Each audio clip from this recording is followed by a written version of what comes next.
Everyone, welcome to GATE academy and Advait education AJ। जैसे कि आप मेरे बैकग्राउंड में देख सकते हैं, ये क्वेश्चन पेपर है डियर।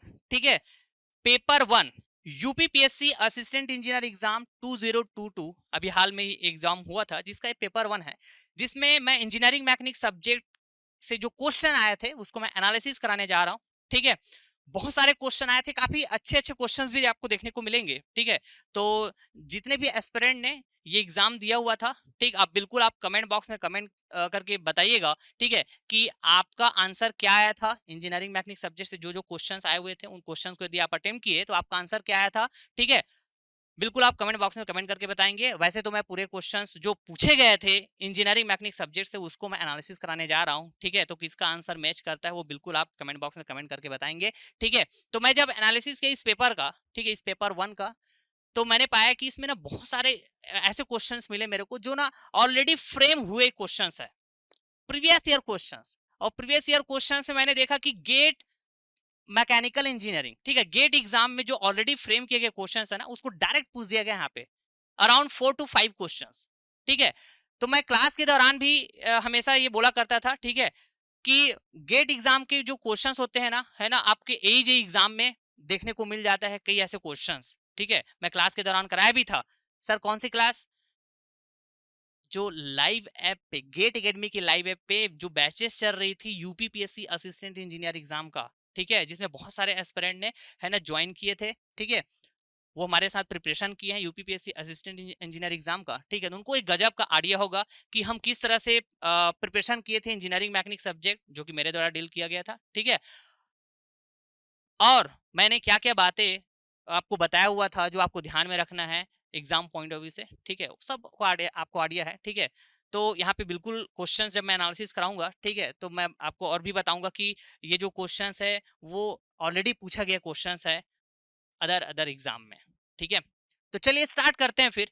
ठीक, हम लोग ट्रस्ट के क्वेश्चन से स्टार्ट करते हैं। Trust one of the favourite chapter from competitive exam point of view. Competitive exam में यदि इंजीनियरिंग मैकेनिक सब्जेक्ट सिलेबस का पार्ट है तो ट्रस्ट से क्वेश्चन तो आने ही आने होते हैं। ठीक है, मैं शुरू से बोलते आया हूं और हमेशा मैं क्लास के दौरान भी, है ना, ये आपको बताता हूं कि ट्रस्ट बहुत ही अपने आप में फेवरेट टॉपिक में से एक होता है competitive exam point of view से। तो दो क्वेश्चन आए हुए डियर, और दोनों के दोनों क्वेश्चंस, ठीक है, as it is GATE mechanical engineering exam में ऑलरेडी पूछे गए हैं। ये क्वेश्चन देख सकते हैं आप, ऐसा ही क्वेश्चन, थोड़ा बहुत डाटा ऊपर नीचे हो सकता है बिल्कुल, लेकिन ऐसा ही क्वेश्चन पूछे गए हैं गेट एग्जाम में भी। एक और क्वेश्चन आए हुए हैं, तो चलिए बिना टाइम वेस्ट किए अपन स्टार्ट करते हैं एनालिसिस करना। ठीक, ध्यान से सुनिएगा। ये ट्रस्ट की स्ट्रक्चर दिया हुआ था paper 1 UPPSC exam 2022, question number 38। ठीक, तो जिसमें पूछा गया था number of zero force members in the trust shown above is. ठीक है, तो मैंने कंसेप्ट बताया था क्लास के दौरान। क्या कंसेप्ट बताया था सर? तो ये होता है एक ज्वाइंट। ट्रस्ट के स्ट्रक्चर में ज्वाइंट होते हैं, नंबर ऑफ मेंबर्स होते हैं। ठीक है, तो ज्वाइंट के साथ नंबर ऑफ मेंबर्स का कनेक्शन कर दिया जाता है, तो जो एक स्ट्रक्चर मिलता है जिसको हम रिजिड स्ट्रक्चर बोलते हैं, and that rigid structure is nothing but what? Trust. यही तो होता है ना। तो ये एक ज्वाइंट है जिसको मैं क्या बोलता हूँ जी? पिन ज्वाइंट नहीं। तो ये जो ज्वाइंट है ना, ये कैसा है भैया? अनलोडेड ज्वाइंट बोल रहा हूँ इसको मैं। क्या बोल रहा हूँ? Unloaded joint. Unloaded joint, unloaded joint, yes. अब इस अनलोडेड ज्वाइंट में ध्यान से सुनते जाएंगे बच्चे, इस अनलोडेड ज्वाइंट में यदि 3 मेंबर्स कनेक्टेड हो लाइक दिस,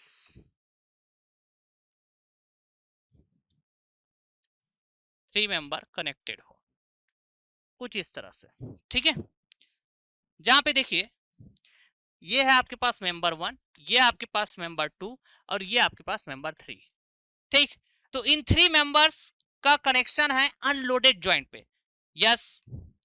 जिनमें से 2 मेंबर्स आप देखेंगे तो ये कोलिनियर। सर कोलिनियर का मतलब इन दोनों मेंबर के बीच का जो एंगल है वो 180 डिग्री है। कोलिनियर, एक सेम लाइन के अलोंग है दोनों के दोनों मेंबर। ठीक है, यस। तो जो थर्ड मेंबर होता है ना डियर, ये जो थर्ड मेंबर होता है, ये this third member will definitely carry zero force member, zero force member, that is called ZFM। This is the concept, this is the concept. ठीक है, और ये ज्वाइंट मेथड का रिजल्ट है एक्चुअली। क्या कहता है ज्वाइंट मेथड का जो ये जो रिजल्ट है, क्या कहता है कि if 3 members are connected at unloaded joint, out of which 2 are collinear, then third member will definitely carry 0 force. तो ऐसे काउंट करते जाएंगे, बस यही तो पूछा गया इस क्वेश्चन में, नंबर ऑफ 0 फोर्स मेंबर्स बताओ ट्रस स्ट्रक्चर में, ठीक। ओके, तो आइए देखिए, एक बार यदि आपने 0 फोर्स मेंबर काउंट कर दिया, नेमिंग कर दिया कि ये जो मेंबर है पर्टिकुलर मेंबर वो 0 फोर्स कैरी कर रहा है, तो फिर ना हम उसको दोबारा काउंट नहीं करेंगे उस मेंबर को कैलकुलेशन के दौरान। सर मतलब आइए, ऐसे क्वेश्चन मैंने कराया हुआ है क्लास के दौरान, ठीक है। ओके फाइन, तो जैसे मैंने ज्वाइंट बी में फोकस किया, तो ज्वाइंट बी देखेंगे यहाँ पे कोई लोड लग रहा है क्या, नहीं। लेकिन ज्वाइंट ए में बात करूं तो यस लोड लग रहा है, देखो ज्वाइंट ए में बात करूं तो 500 न्यूटन का लोड लग रहा है, हॉरिजॉन्टल लोड। लेकिन ज्वाइंट बी अनलोडेड ज्वाइंट है कि नहीं, लाइक दिस, यस। तो इस अनलोडेड ज्वाइंट में देखेंगे बच्चे, ठीक, this is the member, this is the member, two members are collinear, so definitely this third member will carry 0 force, ठीक है, ये 0 फोर्स मेंबर हुआ। अब इसी मेंबर का कनेक्शन ज्वाइंट सी के साथ भी है, तो मैं अब यहाँ पे एक मेंबर मेरे को पता चल गया 0 फोर्स कैरी कर रहा है करके, कौन सा मेंबर, बीसी, जो ज्वाइंट बी से भी कनेक्ट था और ज्वाइंट सी से भी कनेक्ट था। अब मैं ज्वाइंट सी में जाऊंगा ना तो ये तो काउंट हो गया ना यार, 0 फोर्स मेंबर है करके काउंट हो गया। तो इस ज्वाइंट सी में कितने मेंबर्स कनेक्टेड है ऐसा मैं देखूं तो मैं कितना बोलूंगा, 1 2 3 मेंबर्स कनेक्टेड है। आप ये नहीं बोलेंगे बीसी मेंबर भी कनेक्टेड है करके, नहीं बोलेंगे भाई, नहीं बोलेंगे, समझ रहे हैं। किसके दौरान, कैलकुलेशन के दौरान इसको आप भूल जाएंगे। आप क्यों भूलना है, क्योंकि आपको 0 फोर्स मेंबर काउंट करना है ना यार, तो काउंट तो हो गया ना। तो अब हम अपने को देखना है कि बाकी जो और मेंबर्स है, जैसे कि सी ज्वाइंट पे, तो 3 जो मेंबर्स है उसमें से कौन सा 0 फोर्स मेंबर है करके। तो यहाँ पे आप देखो, this is the member, this is the member, these two members are collinear, so this third member will definitely carry 0 force। समझ गए, क्लियर। तो सर अब मैं डी ज्वाइंट पे जाता हूं, सर तो क्या इस मेंबर को मैं भूल जाऊंगा, हाँ भूल जाना है, काउंट नहीं करना है, कैलकुलेशन के दौरान बात कर रहे हैं ना। इसका मतलब ये नहीं है काउंट नहीं करना है, इसका मतलब ये नहीं है बच्चे कि आपको इस मेंबर को रिमूव कर देना ट्रस्ट की स्ट्रक्चर से, नहीं, इस ट्रस्ट की स्ट्रक्चर में मेंबर होना जरूरी है, लेकिन मैं कैलकुलेशन के दौरान बात कर रहा हूं, 0 फोर्स मेंबर को काउंट करने की बात कर रहा हूं। तो एक काउंट हो गया, तो इस मेंबर को यहाँ पे क्यों मैं फोकस करूंगा, मैं अगले मेंबर की तरफ फोकस करूंगा ना जो 0 फोर्स मेंबर हो सकता है, यस। तो इसी सीडी मेंबर की बात करें जो कि 0 फोर्स मेंबर काउंट ऑलरेडी हो चुका है, तो ज्वाइंट डी से भी तो कनेक्ट है ना, ये सी से कनेक्ट था, ज्वाइंट डी से भी कनेक्ट, लेकिन अब सी में जाके मैंने देखा तो 0 फोर्स मेंबर हुआ। अब डी ज्वाइंट में जाऊंगा, ठीक है, तो ये मेंबर ऑलरेडी काउंट हो चुका है 0 फोर्स, नहीं 0 फोर्स मेंबर काउंट हो चुका है, तो इसको मैं क्या कर दूंगा, भूल जाऊंगा, इग्नोर कर दूंगा, बाकी और मेंबर फोकस करूंगा। सर इसका मतलब आप ये बोलना चाह रहे हैं क्या कि ज्वाइंट डी में this is the member, this is the member, 2 are collinear, so this third member will definitely carry 0 force member, ऐसा बोलना चाह रहे हैं क्या सर? यस यस, मैं ऐसा ही बोलना चाह रहा हूं। अब ज्वाइंट ई में चले जाते हैं, अरे ज्वाइंट ई में चले जाते हैं, कोई दिक्कत है क्या? नहीं। तो ज्वाइंट ई में गए, तो ज्वाइंट ई में देखो, this is the member, this is the member, 2 members are collinear, yes, so this third member will definitely carry 0 force member।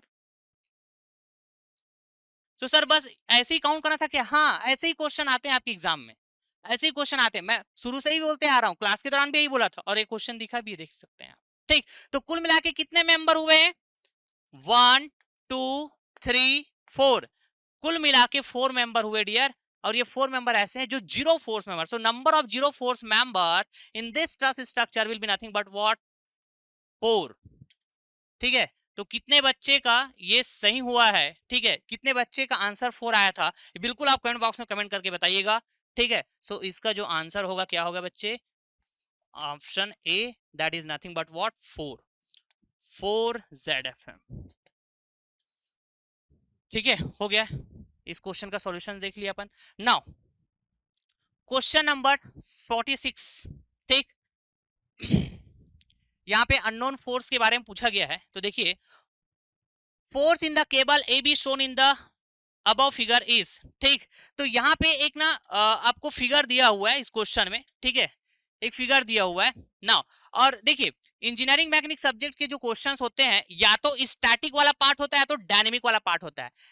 Dynamic का मतलब होता है मोशन। तो जब तक क्वेश्चन में ज्योमेट्री ऑफ मोशन मेंशन ना हो, ज्योमेट्री ऑफ मोशन मतलब वेलोसिटी की बात ना हो रहा हो, डिस्प्लेसमेंट की बात ना हो रहा हो, एक्सीलरेशन की बात ना हो रहा हो, तो ये होता है ज्योमेट्री ऑफ मोशन, ठीक है। मतलब इस तरह के कोई भी पैरामीटर्स की इंफॉर्मेशन नहीं है क्वेश्चन में, ठीक है। तो बाय डिफॉल्ट हम ये मान के चलते हैं भाई, ठीक है, कि वो क्या है, स्टैटिक में ठीक। वैसे तो आप क्वेश्चन से आपको देख के समझ में आ जाता है ना, कि उसमें जो फिगर है, उसमें जो बॉडी है या फिर बॉडी का सिस्टम है, वो मोशन कर रहा है कि रेस्ट में। यदि रेस्ट में है तो स्टैटिक का प्रॉब्लम, मोशन में है तो डायनेमिक का प्रॉब्लम, ठीक है। तो मैं आपको पहचाना भी सिखा दिया। तो यहाँ पे देखिए, ठीक, एक ऐसा फिगर दिया हुआ है ना। अब इसमें ना कुछ अननोन फाइंड आउट करने की बात हुई है, ठीक। और अननोन में क्या, अननोन फोर्स फाइंड आउट करने की बात हुई है, ठीक बात। किसी भी तरह का मोशन वगैरह तो दिख ही नहीं, तो भाई स्टडी का प्रॉब्लम है ना, ठीक है, स्टडी का प्रॉब्लम। ओके, तो इसका मतलब क्या हुआ, ये देखिए यहाँ पे ना ए बी आपका केबल हुआ, this is the cable, A B आपका केबल हुआ, और ए सी भी आपका केबल हुआ, ठीक, जो कि जॉइंट ए से कनेक्टेड है यहाँ पे, ठीक। और जॉइंट ए में एक लोड भी यहाँ पे दिख रहा है 100 न्यूटन, ठीक। तो मैं क्या करता हूँ ना, एफबीडी ड्रॉ करूंगा, दैट्स इट, कट कर दूंगा यहाँ पे। और कट करने से, ठीक, केबल में क्या बात होती है, टेंशन की बात होती है। केबल में क्या, टेंशन की बात होती है, ठीक है, टेंशन फोर्स बोल सकते हैं, ठीक।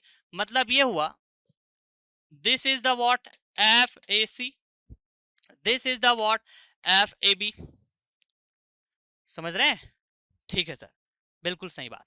नाउ अब देखिए, ये थ्री फोर्सेस का केस है ना, और प्रॉब्लम है स्टैटिक का, ठीक। तो अननोन फाइंड आउट करना है, अननोन फोर्स फाइंड आउट करना है, तो स्टैटिक इक्विलिब्रियम इक्वेशन की तरफ जाइए। और थ्री फोर्सेस है यहाँ पे, नहीं तो आप ना यहाँ पे लैमिस इक्वेशन की तरफ भी जा सकते हैं, लैमिस इक्वेशन की तरफ भी जा सकते हैं, ठीक। अब देखिए यार, यहाँ पे ना कुछ एंगल दिया हुआ है, ज्योमेट्री वाइज बात करें तो, ठीक। तो देखिए, मैंने क्लास के दौरान कंसेप्ट बताया था, Z N concept, Z N concept, ठीक है। मतलब एक तो जेड कंसेप्ट होता है इस तरह से, ठीक, और एक तो होता है एन कंसेप्ट। यदि आप इसको रोटेट कर देते हैं, तो इसको यदि रोटेट कर दिया आपने, तो ये एन कंसेप्ट कहलाएगा। सर जेड और एन कंसेप्ट का मतलब क्या हुआ, कि this is the what, horizontal line, Z concept. इसको मैं क्या बोलूंगा, Z concept,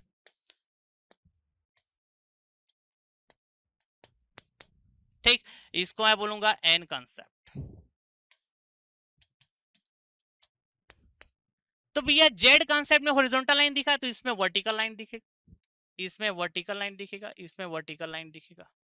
okay fine. Now चलिए एक्सिस वाइज बात करें, तो देखिए एक्सिस वाइज यदि हम बात करें इसमें, तो this is the positive X axis, this is the positive Y axis, this is the negative X axis, this is the negative Y axis. ये जो जेड एन कंसेप्ट होता है ना, ये बहुत ज्यादा हेल्प करता है आपको एंगल को आइडेंटिफाई करने में।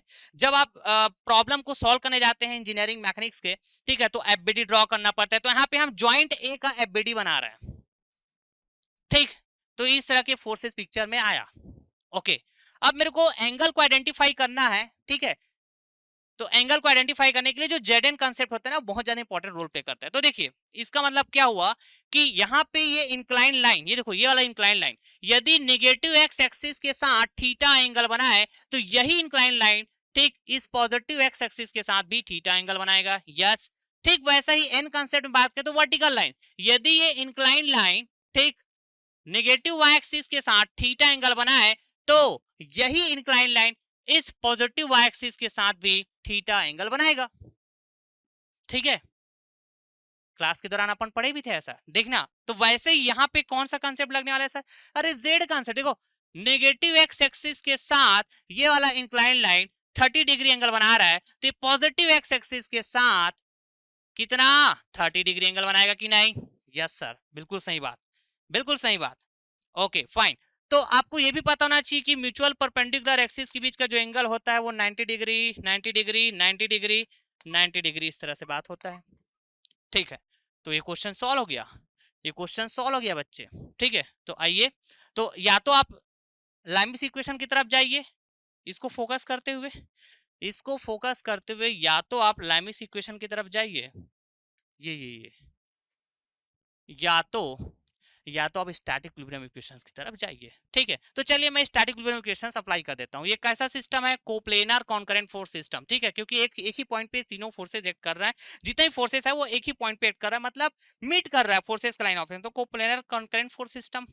ठीक है, ओके, तो यहाँ पे आपके पास इक्वेशन अवेलेबल होता है summation F X equal to 0, summation F Y equal to 0।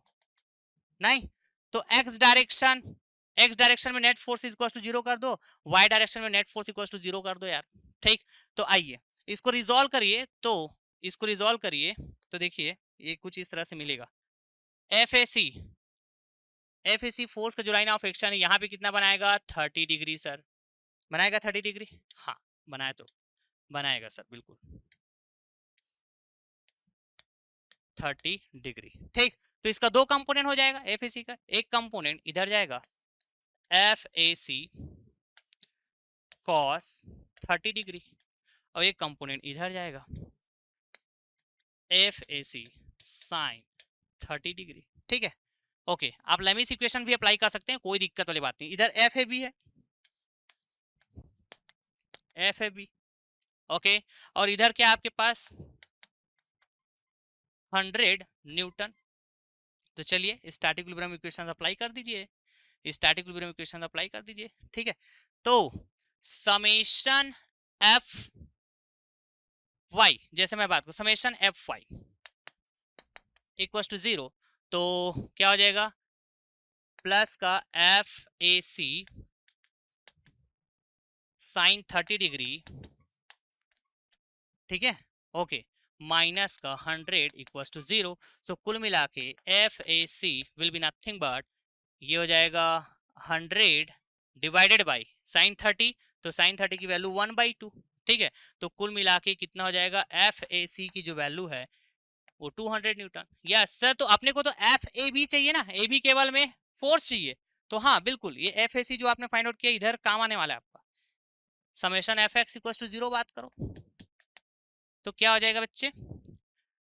X direction में तो ये प्लस का F A C cos 30 degree, yes, then इधर नेगेटिव डायरेक्शन में माइनस का F A B equal to 0। So F A B will be nothing but AC, F A C की value 200 newton, okay, और cos 30 की जो value है वो कितना हो जाएगा? sin 60 के बराबर, मतलब स्क्वायर रूट 3/2। ठीक है, तो यहां से 2 और ये 2 कैंसिल हो जाएगा, मतलब 100 square root 3। So F A B 100 square root 3। तो आपने को जो बोला गया था वो भी फाइंड आउट कर लिए, और जो नहीं बोला था वो भी फाइंड आउट कर लिए। सर क्यों किए? क्योंकि किसी दिन देखो क्वेश्चन रिपीट होता है ना आपके एजे एग्जाम में, आपके एजे एग्जाम में क्वेश्चन रिपीट होते हैं, मैं फिर से बता दे रहा हूं, बोल दे रहा हूं ऐसा, ठीक है, क्योंकि ये कहीं ना कहीं किसी और भी एग्जाम में पूछे गए हैं, ऐसे क्वेश्चन मतलब रिपीट होते हैं एजे एग्जाम में। ठीक, तो अभी जैसे ए बी केवल में फोर्स पूछा गया था, तो ठीक है 100 square root 3, option C will be correct, option C will be correct बच्चे।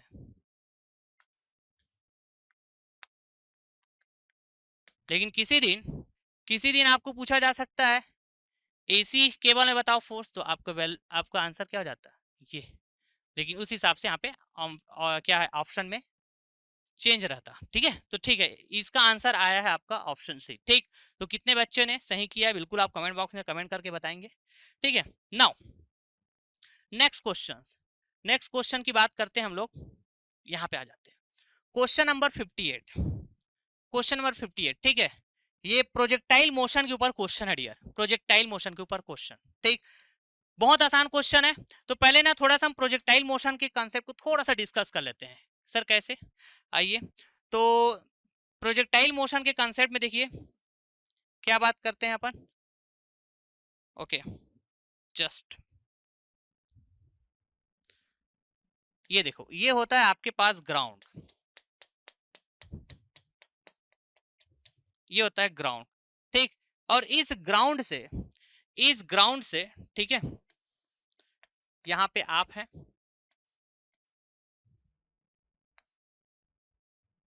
ठीक है, ये आप इस ग्राउंड में हैं, ठीक है, और यहां से ना आप किसी ऑब्जेक्ट को क्या करते हैं, थ्रो कर रहे हैं, ये है ऑब्जेक्ट, और इस ऑब्जेक्ट को हम बोलते हैं क्या, प्रोजेक्टाइल, जिसको आपको थ्रो करना है, जिसको आपको एक्चुअली प्रोजेक्ट करना है, लाइक दिस, ठीक है, जैसे आप मैच मैच खेलते ना, तो बॉल को थ्रो करते हो ना यार, वैसा ही, ठीक है, तो इसको क्या कर रहा है, ये जो आदमी थ्रो कर रहा है, तो ये जो बॉल है एक पर्टिकुलर पाथ होगा जिसको फॉलो करते हुए, है ना, ये आगे बढ़ेगा, कुछ इस तरह से पाथ को फॉलो करते हुए आगे बढ़ेगा, मतलब ऊपर जाएगा ये, ठीक है, ऊपर जाएगा और एक मैक्सिमम हाइट को रीच करेगा, मैक्सिमम हाइट तक जाएगा, फिर वहां से ये वापस फिर से ग्राउंड को आके स्ट्राइक कर देगा, लाइक दिस, ठीक है, तो इसको हम बोलते हैं प्रोजेक्टाइल मोशन, इसको हम बोलते हैं प्रोजेक्टाइल मोशन, ठीक है, ओके सर, फाइन। नाउ तो भाई जब इसको प्रोजेक्ट किया गया होगा, इस ऑब्जेक्ट को, जिसको हम प्रोजेक्ट, अच्छा, जिस ऑब्जेक्ट को प्रोजेक्ट करते हैं उसको प्रोजेक्टाइल बोलते हैं, ठीक है, तो एक पर्टिकुलर वेलोसिटी से इसको प्रोजेक्ट किया होगा, एक पर्टिकुलर वेलोसिटी से बॉल को थ्रो किया गया होगा,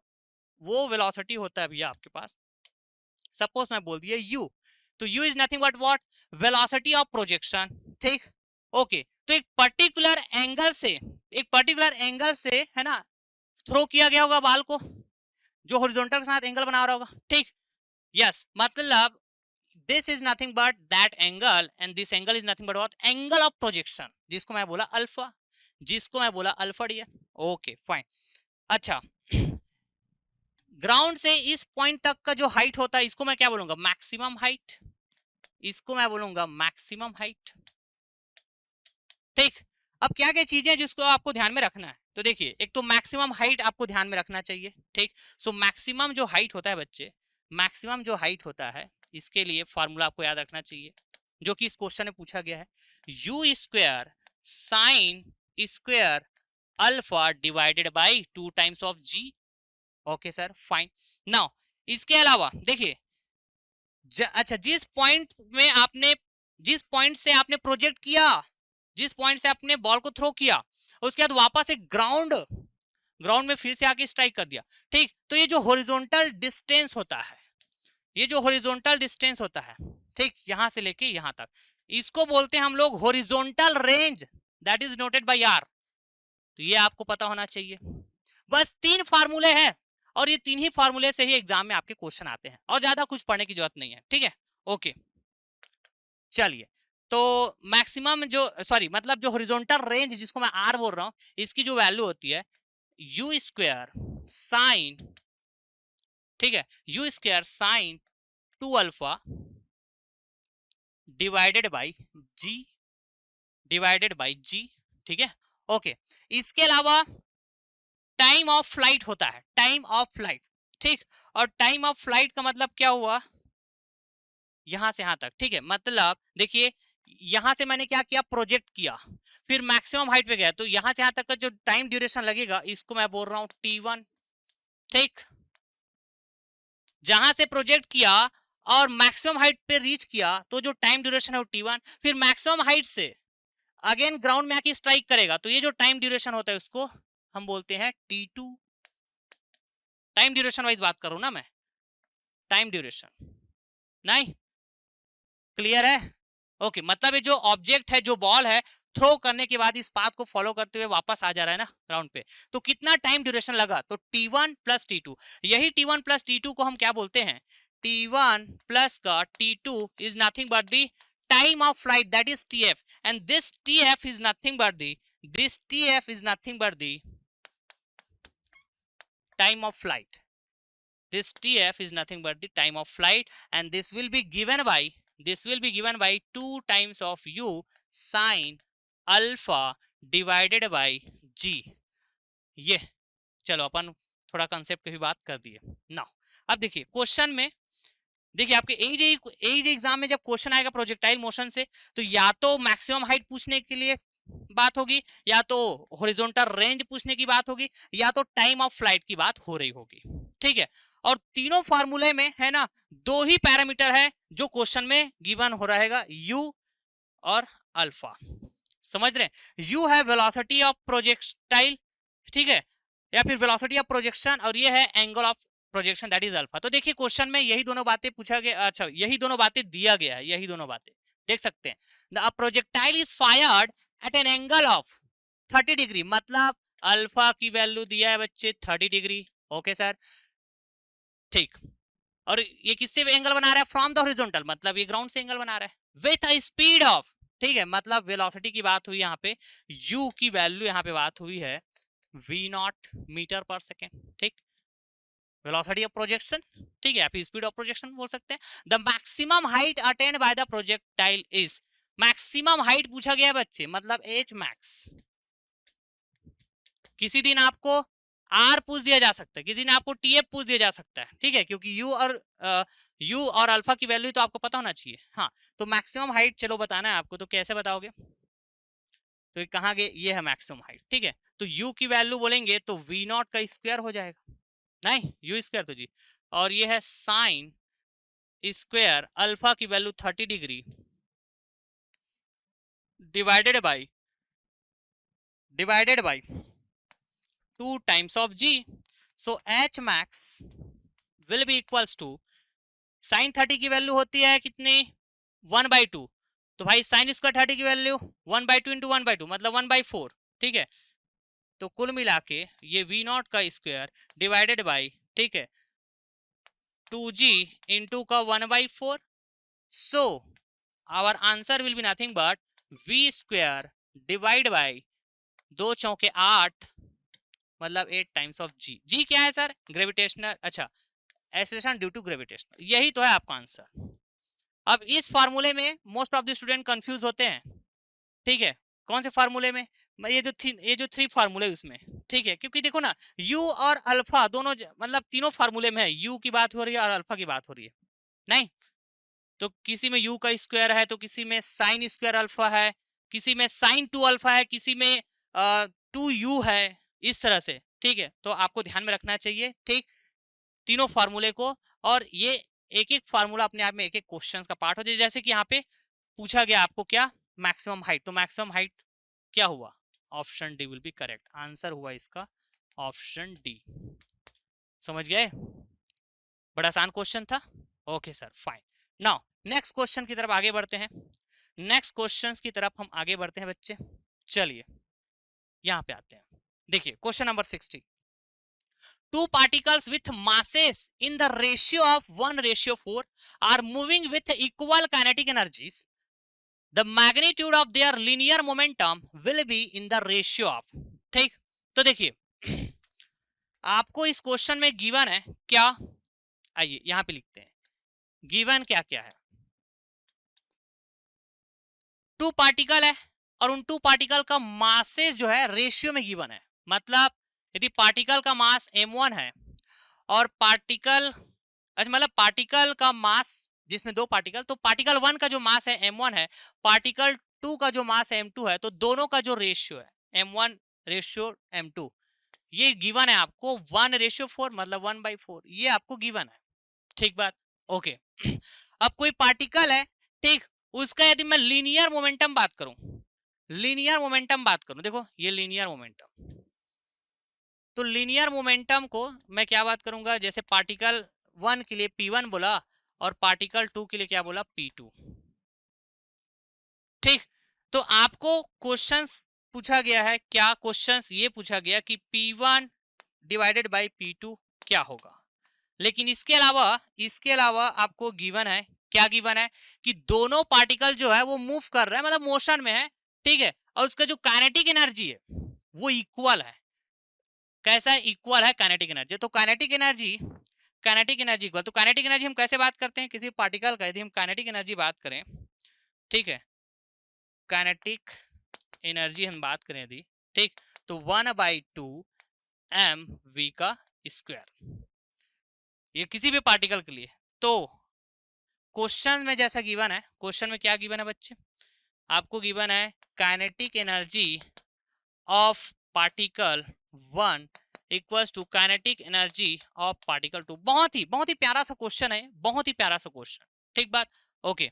तो काइनेटिक एनर्जी पार्टिकल 1 का बात करें तो 1/2 m1 v1 का स्क्वायर बोलेंगे, 1/2 m2 v2 का स्क्वायर। सर ये दोनों इक्वल क्यों हुआ? क्योंकि क्वेश्चन में गिवन है ना यार, ठीक है। Two particles are moving with equal kinetic energies, equal kinetic energies, equal, नहीं इसका मैं इक्वल कर दिया ना। तो दोनों साइड से आप देखिए बच्चे, 1/2 1/2, अच्छा 1/2 विल कैंसल, ठीक है ओके। तो बच जाएगा यहाँ पे m1 v1 का स्क्वायर, m2 v2 का स्क्वायर। सिंस, आइए यहाँ पे चलिए एक स्टेप और ले लेते हैं, जस्ट इसको ना अरेंज करना है बस, कुछ भी नहीं है। एप्टीट्यूड काइंड ऑफ क्वेश्चन है बच्चे, एप्टीट्यूड काइंड ऑफ क्वेश्चन है, ठीक है ओके फाइन। अब देखिए, क्या मैं इस इक्वेशन को ऐसा भी लिख सकता हूं क्या? ओके, m1 v1 का होल स्क्वायर। सर ऐसा क्यों कर दिए? ये लो डिवाइड बाय m1 कर दूंगा तो फिर से वापस यही मिल जाएगा, m1 से m1 कैंसिल होके m1 v1 का स्क्वायर। यस, वैसे ही m2 v2 का whole square divided by m2 कर दिया। कोई बात है क्या? कोई बात नहीं है सर। तो जो लीनियर मोमेंटम होता है यार किसी भी पार्टिकल, जैसे कि किसी भी पार्टिकल का काइनेटिक एनर्जी बात की है तो ये बात की है नहीं, और किसी भी पार्टिकल का यदि मैं लीनियर मोमेंटम बात करूं, आ जाओ लीनियर मोमेंटम के लिए यहाँ पे बात करते हैं। किसी भी पार्टिकल का यदि मैं लीनियर मोमेंटम बात करूं, और लीनियर मोमेंटम को मैंने डिनोट किया है स्मॉल p से, so this will be nothing but actually product of mass into linear velocity, ठीक है ओके। तो भाई यहाँ पे m1 v1 m2 v2, तो m1 v1 क्या हो? Product of mass and velocity. m2 v2 ये भी तो है product of mass and velocity. तो भाई ये लीनियर मोमेंटम को बताया कि नहीं? हाँ सर बताया तो, ठीक है। तो चलिए यहाँ पे मैं ना क्या करता हूँ, इसको इक्वेशन नंबर 1 नेमिंग कर देता हूँ। तो अब यहाँ पे बात करता हूँ मैं फ्रॉम इक्वेशन नंबर 1। आइए, from equation number 1, from equation number 1, ठीक। सो इक्वेशन नंबर 1 से यदि हम बात करें तो m1 v1 को मैं बोल सकता हूँ p1 का स्क्वायर, है ना। m1 v1 का होल स्क्वायर को मैं p1 का स्क्वायर बोल सकता हूँ। ये हो गया m1 इक्वल्स टू, सिमिलरली ये p2 का स्क्वायर डिवाइडेड बाय m2 हो गया। ये नहीं बोलेंगे ऐसा? Okay sir fine. तो अगेन आगे कंटिन्यू करें इसमें, तो p1 डिवाइडेड बाय p2 का whole square equals to m1 by m2, नहीं ओके सर फाइन, ठीक है ओके। एक ही स्लाइड में चीजें दिखता रहे आपको। आगे कंटिन्यू करता हूं, तो p1 बाई p2 चाहिए ना अपने को, p1 बाई p2 चाहिए। तो देखिए m1 बाई m2 गिवन था क्या आपको? यस 1/4, 1/4 गिवन था अपने को ओके। और ये स्क्वायर जो है इधर आके स्क्वायर रूट में बदल जाएगा ना बच्चे।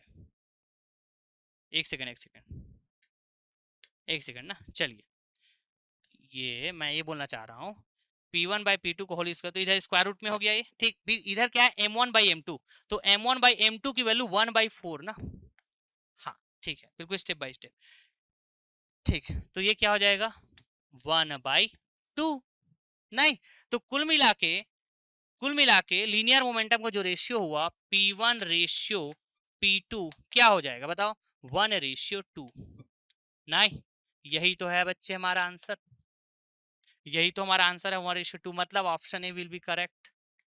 कितने बच्चों का आंसर आया था बिल्कुल कमेंट बॉक्स में कमेंट करके बताएंगे। Just aptitude kind of question था, ठीक है। लीनियर मोमेंटम, काइनेटिक एनर्जी, ठीक, मासेस, बस ये 3 पैरामीटर्स की बात हुई थी। इसके बारे में दिया आपको आइडिया, तो गजब का ये क्वेश्चन था, है ना। मतलब बहुत ही आसान क्वेश्चन एक्चुअली नाउ। तो ये क्वेश्चन 60 को भी हमने सॉल्व कर लिया। Okay sir fine. और आगे आते हैं भैया, और आगे आते हैं अपन, जैसे कि क्वेश्चन नंबर ये 72 बात कर लेते हैं। बहुत आसान क्वेश्चन ये भी है, ठीक है। लीनियर मोमेंटम, ठीक, linear impulse and momentum principle, इस कंसेप्ट के ऊपर बेस्ड क्वेश्चन है, ठीक है। A body of mass 10 kg moving with a velocity of 1 meter per second is acted upon by a force of 500 Newton for 2 seconds. The final velocity will be, ठीक है। मतलब आपको question में given है मास की वैल्यू है, ठीक है, उस बॉडी का जो मास है वो 10 kg गिवन है। यस, जिस वेलोसिटी से वो इनिशियली मूव कर रहा है, मतलब इनिशियल वेलोसिटी आपको गिवन है 1 मीटर पर second. Okay, acted upon bye a force, मतलब यहाँ पे फोर्स की वैल्यू गिवन है, ठीक, फोर्स की वैल्यू गिवन है 50 न्यूटन। और ये जो फोर्स है ना बहुत ही कम टाइम इंटरवल के लिए एक्ट कर रहा है, मतलब फोर्स के कंपेयर, फोर्स की वैल्यू कितना 15 न्यूटन, अच्छा मतलब 50 न्यूटन है, तो जो टाइम है वो 2 सेकेंड दिया है, जो कि बहुत ही छोटा है, बहुत ही स्मॉल है, very short time interval 2 second. ठीक, तो ऐसे केस में ठीक है कि भैया जब large amount of force, when large amount of force is acting on the moving body for very short time of interval, then impulse is coming into the picture, then impulse is coming into the picture।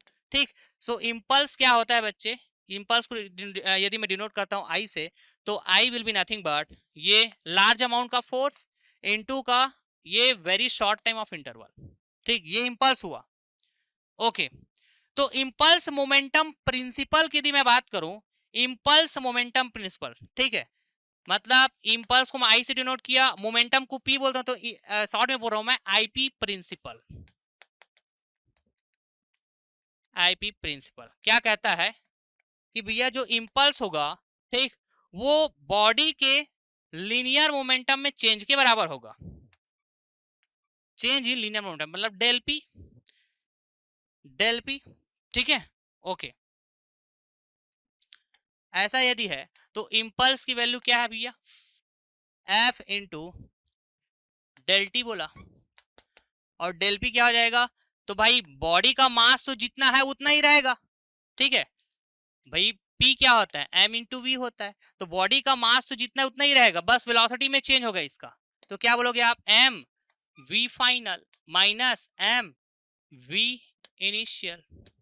Okay, बिल्कुल sir, तो F की value put करो 50, del T मतलब very short time interval कितना है 2, M की value कितना है जी 10। ओके, एम को कॉमन लिया मतलब 10 को कॉमन लिया, वी एफ आपको फाइंड आउट करना है, वी एफ आपको फाइंड आउट करना है, माइनस वी आई, तो वी आई है आपके पास 1, तो इसको यदि आप सॉल्व करते हैं तो वी एफ की वैल्यू मिल जाएगा डियर आपको बहुत आसानी से, वी एफ की वैल्यू मिल जाएगा आपको बहुत आसानी से। तो ठीक है, यहाँ से देखिए ये जीरो और ये जीरो कैंसिल हुआ, तो यहाँ पे सिर्फ बचा 5 दूनी 10, और इधर का माइनस में इधर आएगा प्लस हो जाएगा, तो 10 प्लस 1 कुल मिला के 11, वी एफ की वैल्यू क्या होगी 11, वी एफ की वैल्यू क्या हो जाएगी 11 मीटर पर सेकेंड, यही तो है हमारा answer. So what will be our correct option, so correct option will be nothing but option D. कितने लोगों का आंसर आया था 11 मीटर पर सेकेंड, बिल्कुल आप कमेंट बॉक्स में कमेंट करके बताएंगे। सो इसका आंसर हो जाएगा ऑप्शन डी। समझ गए, बहुत आसान क्वेश्चंस था, बहुत आसान क्वेश्चंस। ओके, चलिए आगे बढ़ते हैं फिर, ठीक है, आगे बढ़ते हैं। क्वेश्चन नंबर 72 हो गया, अब देखते हैं अपन क्या क्वेश्चन नंबर, जैसे 71 का भी एक क्वेश्चन था, ठीक, पेपर नंबर 1 का ही है ये भी। A hollow cylinder of mass m and length l has its internal and external radii of r1 and r2, ठीक है, respectively the moment of inertia of hollow cylinder about its axis, cylinder के axis के about आपको ना movement of inertia बताना है, और यहाँ पे मास की बात हुई मतलब ये मास मोमेंट ऑफ इनर्शिया बात कर रहे हैं, मास मोमेंट ऑफ इनर्शिया बात कर रहे हैं, ठीक है। तो मैंने क्लास के दौरान बताया हुआ था, ठीक, चलिए पहले एक सॉलिड सिलेंडर की यदि मैं बात करूं यहाँ पे, ठीक है, सॉलिड सिलेंडर की पहले मैं सॉलिड सिलेंडर ही बात करता हूँ। Okay, solid cylinder, hollow cylinder तो हम बाद में देखेंगे, पहले सॉलिड सिलेंडर की बात करते हैं, फिर हॉलो की बात करने में कोई दिक्कत नहीं है, कोई दिक्कत नहीं है, ठीक। तो ये है मेरा सॉलिड सिलेंडर, ठीक है, ओके, और इस सिलेंडर का मैं जस्ट लेंथ वाइज बात करूं तो वो लेंथ है एल, लेंथ हुआ एल, ठीक। इसका मास यदि हम बात करें तो इसका मास है सपोज चलो एम, ठीक है, ये मैं सॉलिड सिलेंडर बात कर रहा हूँ, क्या ये सॉलिड सिलेंडर,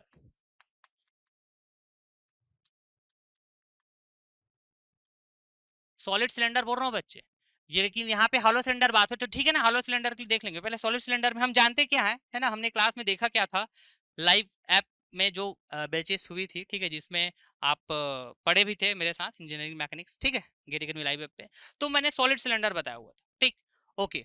तो इस सॉलिड सिलेंडर का सेंट्रोइड यहाँ कहीं पे होगा, ठीक।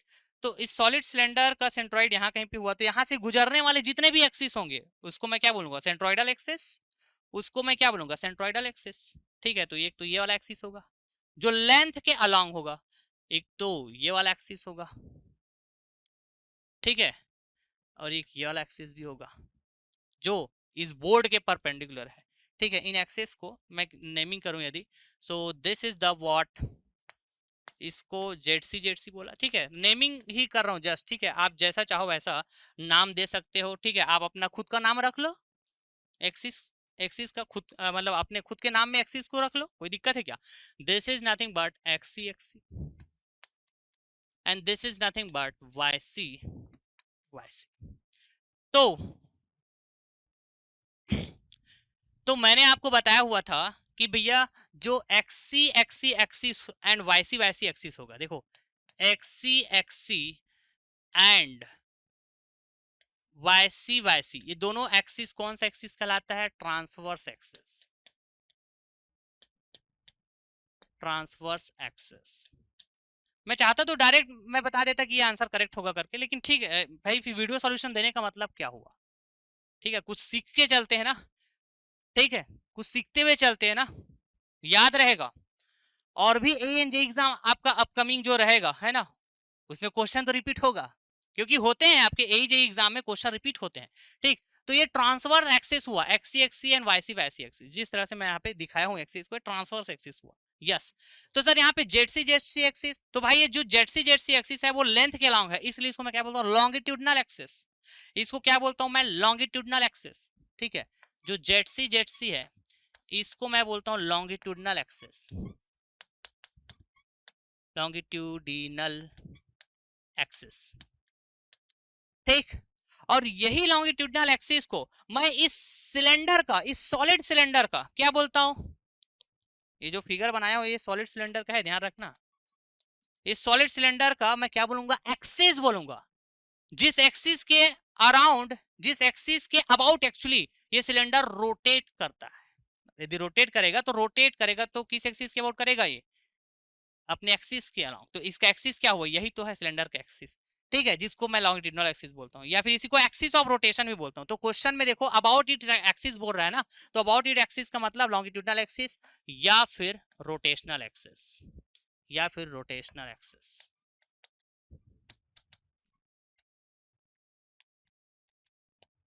ठीक, ओके सर फाइन। तो आइए, तो इन सभी एक्सिस के अबाउट मैं बताया था आपको, I M mass moment of inertia Z C axis, मतलब सिलेंडर के एक्सिस के, ठीक, ओके।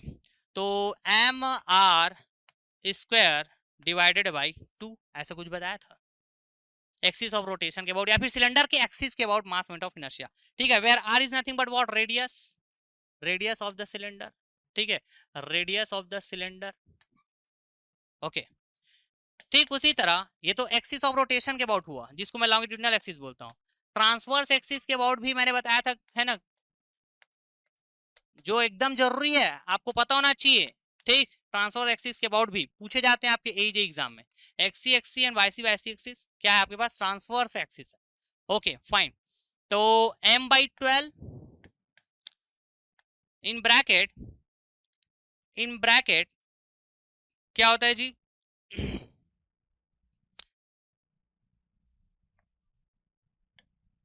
एल स्क्वायर प्लस का 3r स्क्वायर, इस तरह से कुछ होता है, इस तरह से कुछ होता है भैया, ठीक है, एल स्क्वायर प्लस 3r का स्क्वायर, ओके। ये सॉलिड सिलेंडर के लिए है, ये क्या है बच्चे, सॉलिड सिलेंडर के लिए, ये भी, ये भी। लेकिन अपने को पूछा गया हॉलो सिलेंडर, देखो देखो देखो देखो, हॉलो सिलेंडर, ठीक है, तो हॉलो सिलेंडर में वो भी क्या पूछा है, मोमेंट ऑफ इनर्शिया, मतलब मास मोमेंट ऑफ इनर्शिया एक्चुअली, क्योंकि मास दिया हुआ है। About its axis, about it axis मतलब जेड सी एक्सिस। तो यहाँ पे सिर्फ चेंजेस क्या आएंगे, रेडियस में चेंजेस आएंगे, इंटरनल रेडियस, एक्सटर्नल रेडियस, जिसको मैं क्या बोल सकता हूँ, इधर आइए,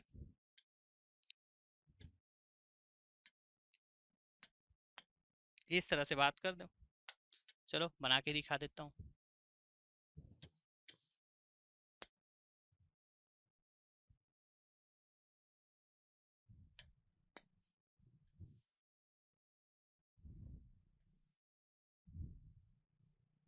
ये ले भाई,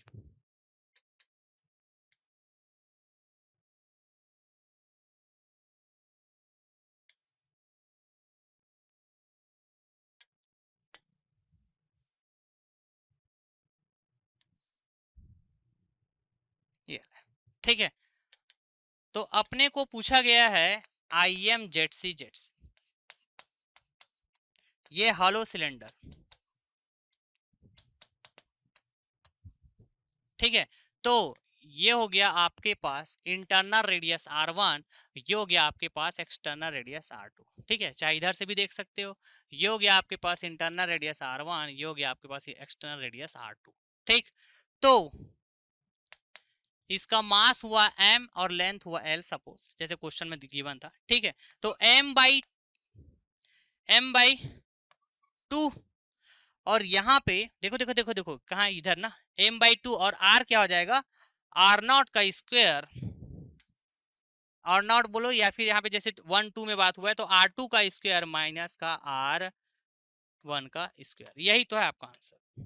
देखो कितना बढ़िया तरीके से मैं आपको, है ना, एक्सप्लेन भी कर दिया, ठीक। तो ये है सिलेंडर के एक्सिस के अबाउट, सिलेंडर के एक्सिस के about, about axis of hollow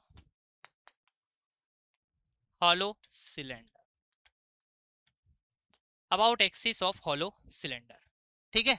mass moment of inertia about axis of hollow cylinder, या फिर about rotational axis of hollow cylinder, ऐसे ही बोल सकते हैं। तो what will be our correct answer, what will be our correct answer dear, so correct answer will be nothing but what, option D will be correct, option D will be correct. तो थोड़ा सा यदि आप दिमाग लगाते तो question बहुत आसानी से बन सकता था, ठीक है। मतलब जैसे मैं क्लास में बताया था, लाइव ऐप में जो क्लास लिया था उसमें ये सॉलिड सिलेंडर की रिगार्डिंग में बात किया था, लेकिन हॉलो सिलेंडर की केस में भाई इंटरनल रेडियस और क्या एक्सटर्नल रेडियस, यही बात हो जाएगी। ओके, बहुत आसान क्वेश्चन, क्लियर। तो चलिए फिर अगला क्वेश्चन की तरफ आगे बढ़ते हैं अपन। ओके, क्वेश्चन नंबर 115, ठीक है। Centre of gravity, centroid, moment of inertia, ठीक है। तो मोमेंट ऑफ इनर्शिया से हमने क्वेश्चंस देखे थे, ठीक।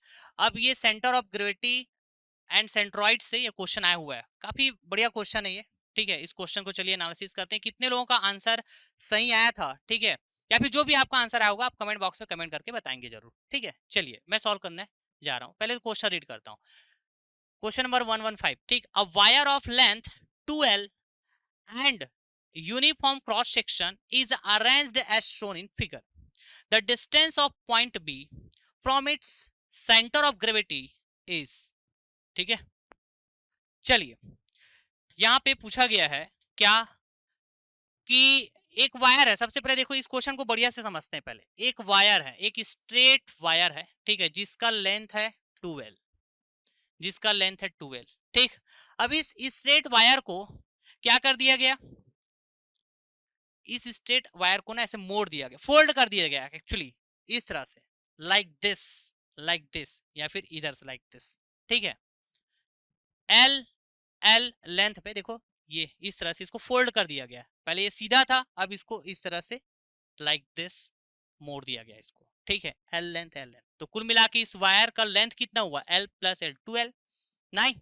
ओके, और यहाँ पे देखो ये 90 डिग्री एंगल पे इसको फोल्ड किया गया है, ओके। और देखो यूनिफॉर्म क्रॉस सेक्शन बोल रहे हैं ना, यूनिफॉर्म क्रॉस सेक्शन मतलब यूनिफॉर्मिटी वाइज बात हुई यहाँ पे, ठीक है।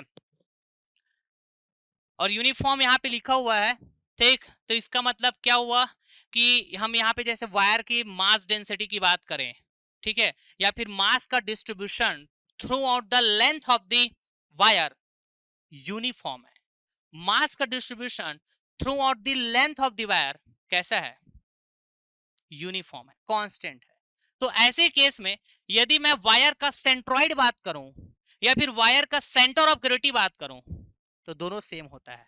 हमने लाइव क्लास के दौरान गेट एकेडमी लाइव ऐप पे जो बैचेस चल रही थी यूपीपीएससी असिस्टेंट इंजीनियर एग्जाम का, गजब का हमने ये देखे हैं कि सेंट्रॉइड को ही हम सेंटर ऑफ ग्रेविटी बोल देते हैं, कभी कभी सेंटर ऑफ ग्रेविटी को सेंटर ऑफ मास, सेंट्रॉइड इस तरह से बात कर देते हैं। क्यों करते हैं? ठीक है, तो यूनिफॉर्म डिस्ट्रीब्यूशन ऑफ मास, ऐसा यदि केस होता है ना भाई, तब हम बात करते हैं।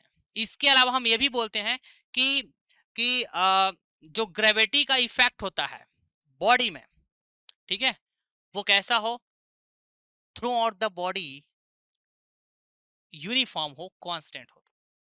समझ रहे हैं? तो ये सब हम गजब को अपन डिस्कस करके रखे हुए हैं। ठीक, तो मैं जस्ट बताया कि यहाँ पे सेंट्रॉइड या फिर सेंटर ऑफ ग्रेविटी यदि पूछा जाए तो दोनों का मतलब यहाँ पे सेम होगा, क्योंकि यूनिफॉर्म बोला गया। ठीक है, ओके, समझ गए? तो क्वेश्चन में पूछा गया है कि इस वायर का ए बी सी, देखो ये ए बी सी वायर है, ठीक है, ए से बी एल है और बी से सी एल है, तो कुल मिला के 12। ठीक, इसको फोल्ड किया गया 90 डिग्री पे, तो एल प्लस एल इस तरह से।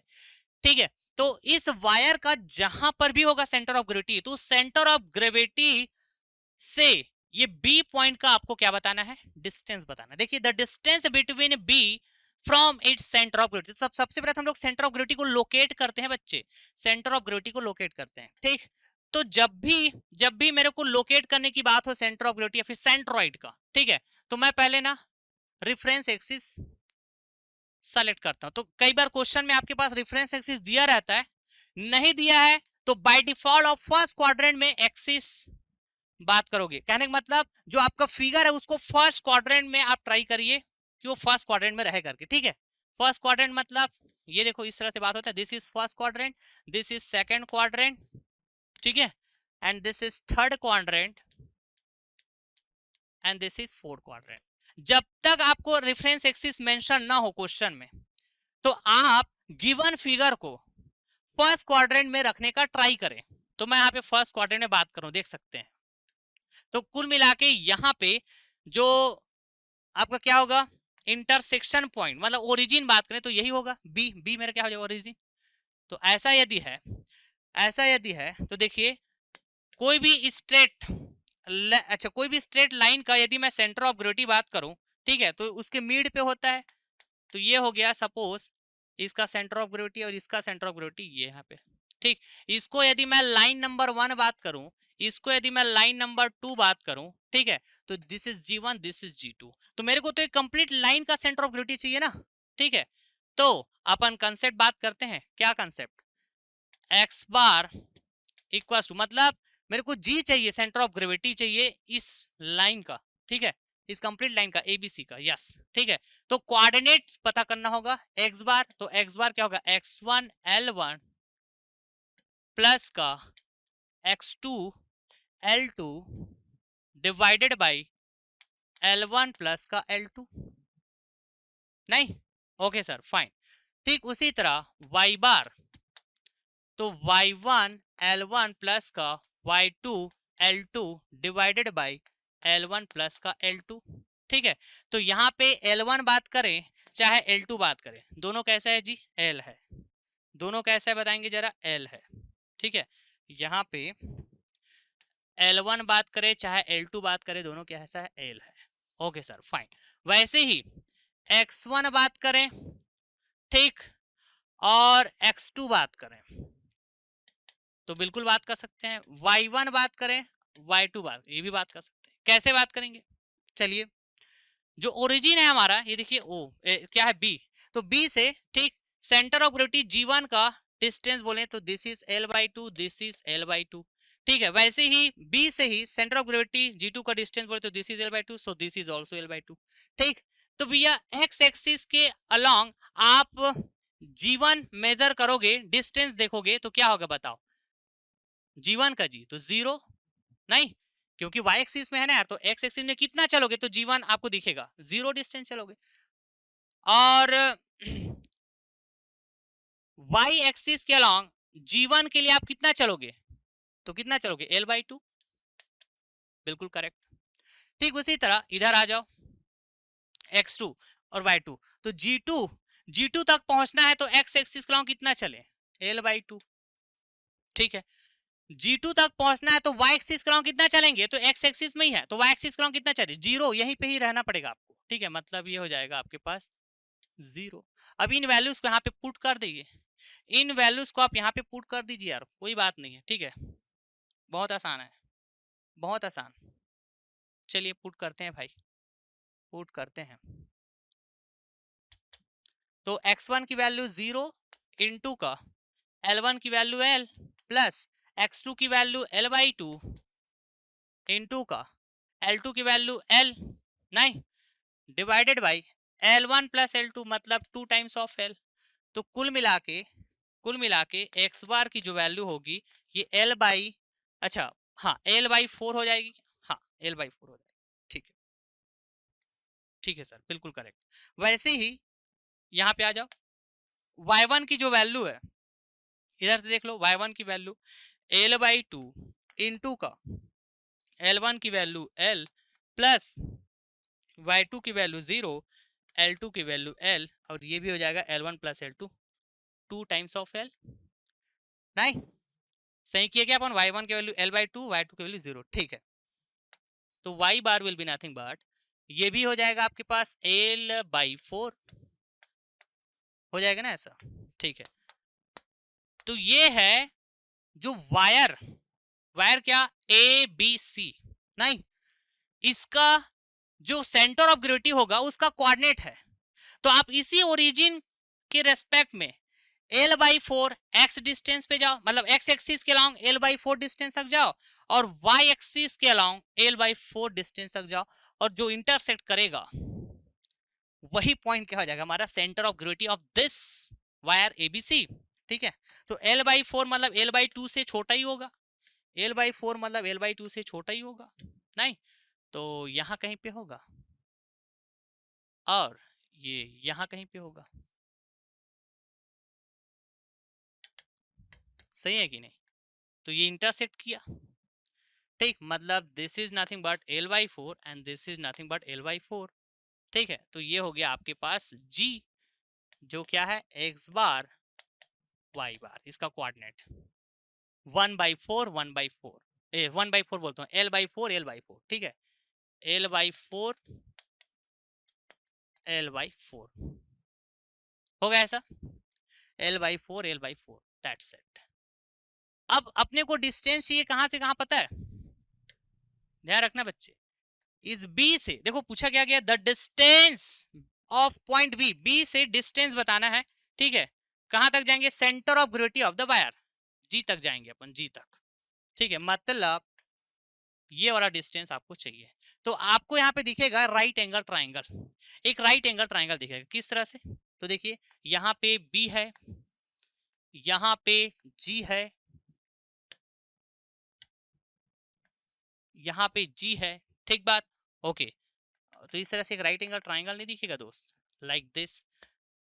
तो इस राइट एंगल ट्राइंगल में this is nothing but L/4, this is nothing but L/4, मतलब बेस और इसका जो परपेंडिकुलर है वो L/4 है कि नहीं, देखो this is L/4, this is L/4, this is L/4, this is L/4, ठीक है। तो BG की वैल्यू चाहिए जो कि हाइपोटेनियस है, तो पाइथागोरस थ्योरम यार, और क्या, अरे Pythagoras theorem. So BG will be nothing but square root के अंदर L/4 का होल स्क्वायर प्लस का स्क्वायर रूट के अंदर L/4 का होल स्क्वायर, ठीक है।